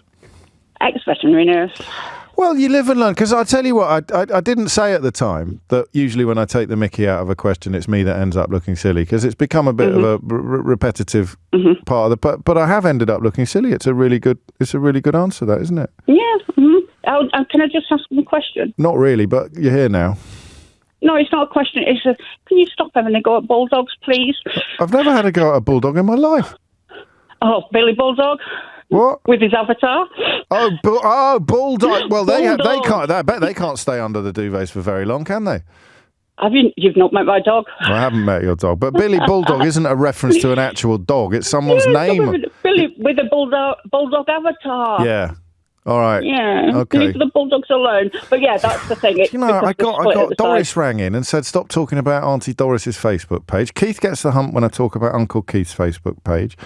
And then you... Can we ever go about having a No, I can't say, what can I use then? I say Billy Bunch of Numbers with a bulldog avatar. Yeah, but what am I going to say instead? Billy Bunch of Numbers with a flag avatar, but then people will accuse me of hating the flag. It's somebody that needs to remember to order some gammon. It could be that gammon avatar. A gammon avatar. A gammon avatar. Round of applause for Susan. Has she had it yet? Suzanne, I beg your pardon. There we go.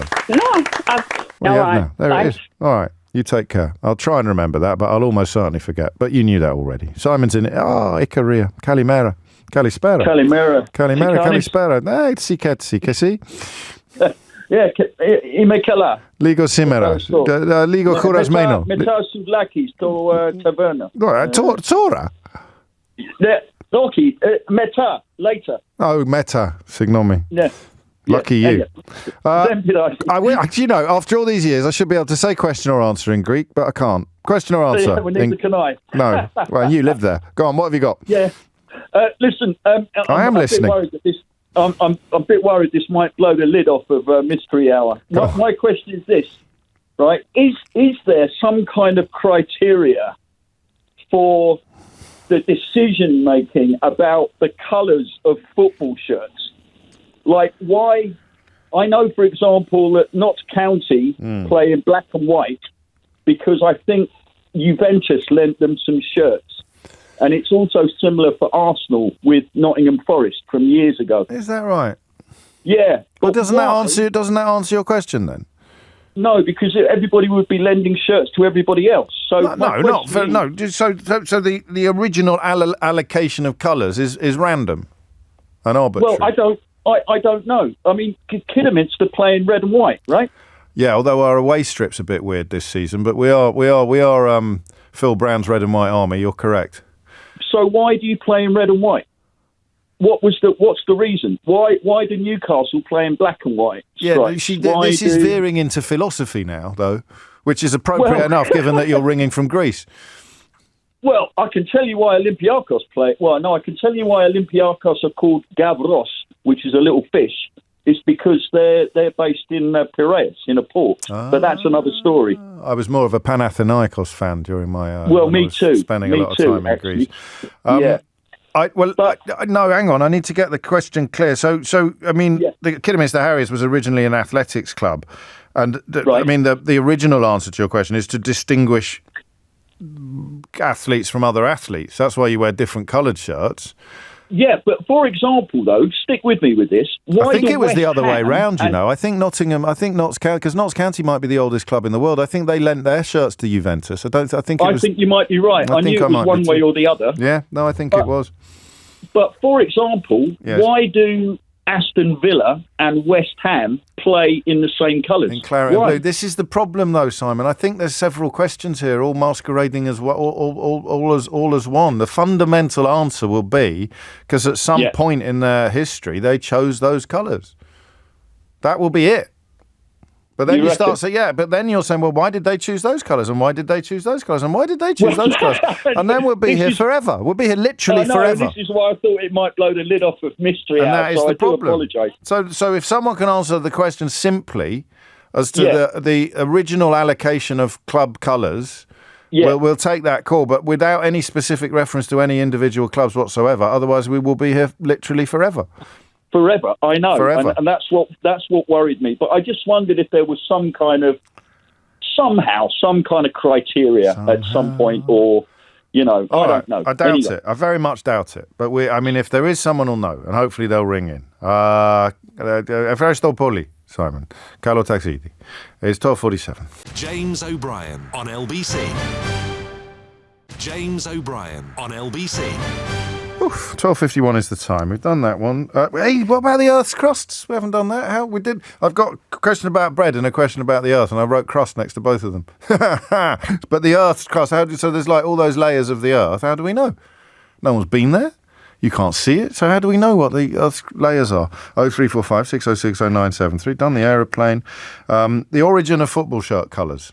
Origin of all of them. Not one of them. All of them. How come?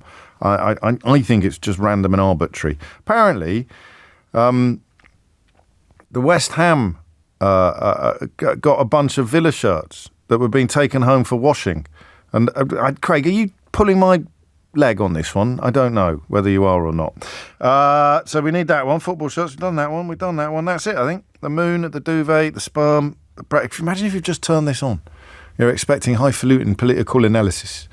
Because that's what someone told you LBC was all about. And you've just got some bloke going, the moon, the dog and the duvet, the sperm and the bread, the earth, the hiccups.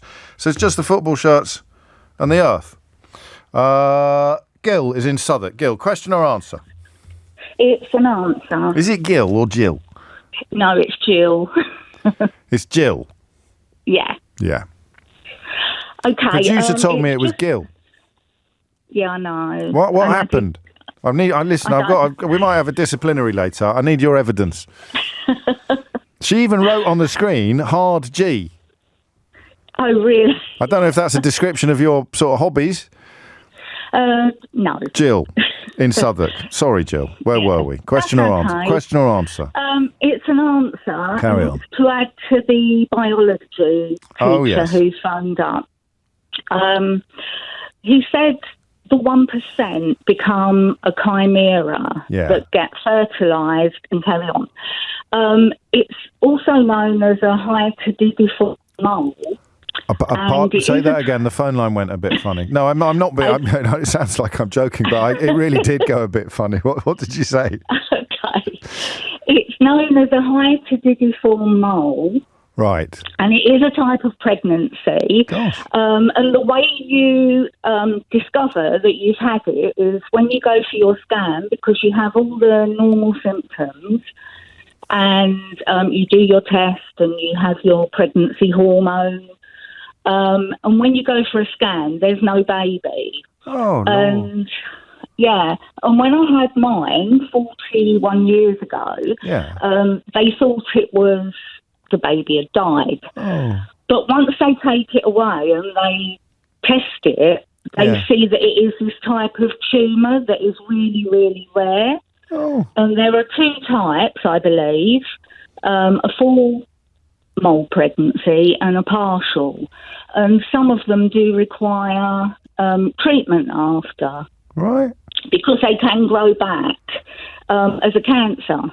So you have to be watched, monthly, have tests. And keep an eye on it. Sure. Yeah. So, and they only found out that it was caused by two sperm fertilising the egg quite recently, because when I had mine, the hospitals didn't know. Charing Cross is the experts, Charing Cross Hospital. Well, you live and learn. You live and learn. Qualification. Well, you've already told us, so you just get a round of applause. It feels a bit inadequate, really, in the context of what you've just shared with us. But children think. No, do you know? I wasn't going to ask, but I'm glad you said that, Jill. I'm glad you said that. But I've got 3 children. That's grown nice. up, grandchildren, etc. Oh, fantastic! And now you've got a round of applause as well, so your life's complete. It is. Go on then. And speaking to you is amazing. Thank you. Well, speaking to you is amazing, Jill. Thank you. And I promise to get your name right next time, because I won't. I will have different staff working on the programme. Sam's in Hampstead. Sam, question or answer? Yeah, hi, James. Answer. Carry on. So the reason we know the Earth's different layers is because of geophysics. So when there's an earthquake on one side of the planet, we can measure the different types of waves, 2 types of waves, body waves, pressure waves and surface wave and shear waves. Yeah. So shear waves don't travel through liquid. They can only travel through solid materials. So when they hit the liquid mantle, they stop and we can measure that. And P waves travel through both liquid and solid. As they travel through the different earth layers, they change propagation and stretch and squeeze. So we can measure that it's going from liquid into solid into the core. I know you're right. I understood about 4% of that. I guess the types of waves, the way they travel, it means that you can measure the difference in the stretch and squeeze of the different types of waves. So we fire the waves into the... Do we fire the waves into the Earth? It's mainly through... Originally, it was through earthquake. So when there was an earthquake, you receive the wave on the other side of the planet. So it's quite recent science, then? It's quite recent science. I think it's probably early 20th century. Yeah, that's what I mean by quite recent. Yeah. Qualifications? Master's degree in geophysics and geology, and work as an exploration geologist. Yeah. What are you looking for this week? Nickel and lithium mainly. Did you see that dude? Did you see that dude in Dorset who found a big gold nugget? I did. We even talked this morning about trying to stake the land to see if we could go and find some. To see if there was any more down there. It's an extraordinary. Was it Dorset? It was Dorset, wasn't it? I think it was up north, Yorkshire. Oh, was it? Oh, my bad. Yeah. My bad. I'm just trying. I'm just trying to put everyone else off the trail, Sam. Have a round of applause for Sam. I'm just going to check that so that people don't think I'm mad. They did find a massive... Hang on, it was on page 3 of the... Bear with, I'll be back in a sec. There it is, Shropshire Hills. A £33,000 nugget of gold in the Shropshire Hills. There, we've done. Jim's in Whitley Beer. Jim, question or answer? Oh, it's answered, James. Carry on, Jim. Football shirts. Yes. A long time ago, when the clubs were first starting, they tended to have the Catholics and the Protestants separated within, say, one town. And the Catholics went for a red shirt. Huh? The Protestants went for a blue shirt if there was, two different teams in the same town. Now, if you look at Everton and Liverpool, yes. If you then go to Manchester City, in blue, Manchester United, red. Yep. And the one about Juventus and the black and white stripes, it was actually a private World Cup. I've seen the film. Yes, well, that was Tommy Lipton. That's the fella who did it. Yeah. And he invited a small mining team from West Auckland. That's right. It's a cracking film. Participate. It's your neck of the woods. What's the film called? Can you remember? I can't remember. Oh. But what happened was they played because they followed Newcastle United. They played in black and white stripes. That's exactly right. And of course, they beat them. They won the World Cup. It might be called the first World Cup or something like that. Yes, it was. We're going to run out of time. What are your qualifications? My grandfather played left back for Sunderland. Oh, flip it out, that'll do. What was his name? Tommy Batty, but you're talking about 1912. Yeah, there'll be someone who remembers. Tommy Bay. Left back or right back? But he was left back. I was also brought up by the widow of Jimmy Thorpe. Good Lord. Who was a goalkeeper killed in 1926, yeah. Well, you've covered a lot of ground there, Jim. And you sound a little bit like James Bolam. Has anyone ever told you that before? Well, we both come from South Tyneside. So it's exactly the same. The accent is different. Neck of the woods. It's different wherever you go, you ever come from. Yeah. These little delicate differences and distinctions. Top man. And the hairy biker, Sai, as well. Similar. Yeah. There, you're right. It's true that. I'm fascinated by accents. I used to be really good. I could name little, relatively small areas that people did it. Someone to a caller from Northwich. I told her where she'd gone to school. If you missed any of today's show, I've got to give it to Jim now, haven't I? Jim in Whitley Beer. He gets the Mystery Hour board game. It's got a late win. I'm not going to tell you who was in the lead until then, because then it would just break their hearts. If you missed any of today's show, you can listen back on Catch Up on Global Player, the official LBC app, where you can also pause and rewind live radio. Download it now for free from your app store or head to globalplayer.com. 4 on LBC. Lewis Goodall is standing in for Tom Swarbrick today, but now it's time for Sheila Fogarty. James O'Brien on LBC.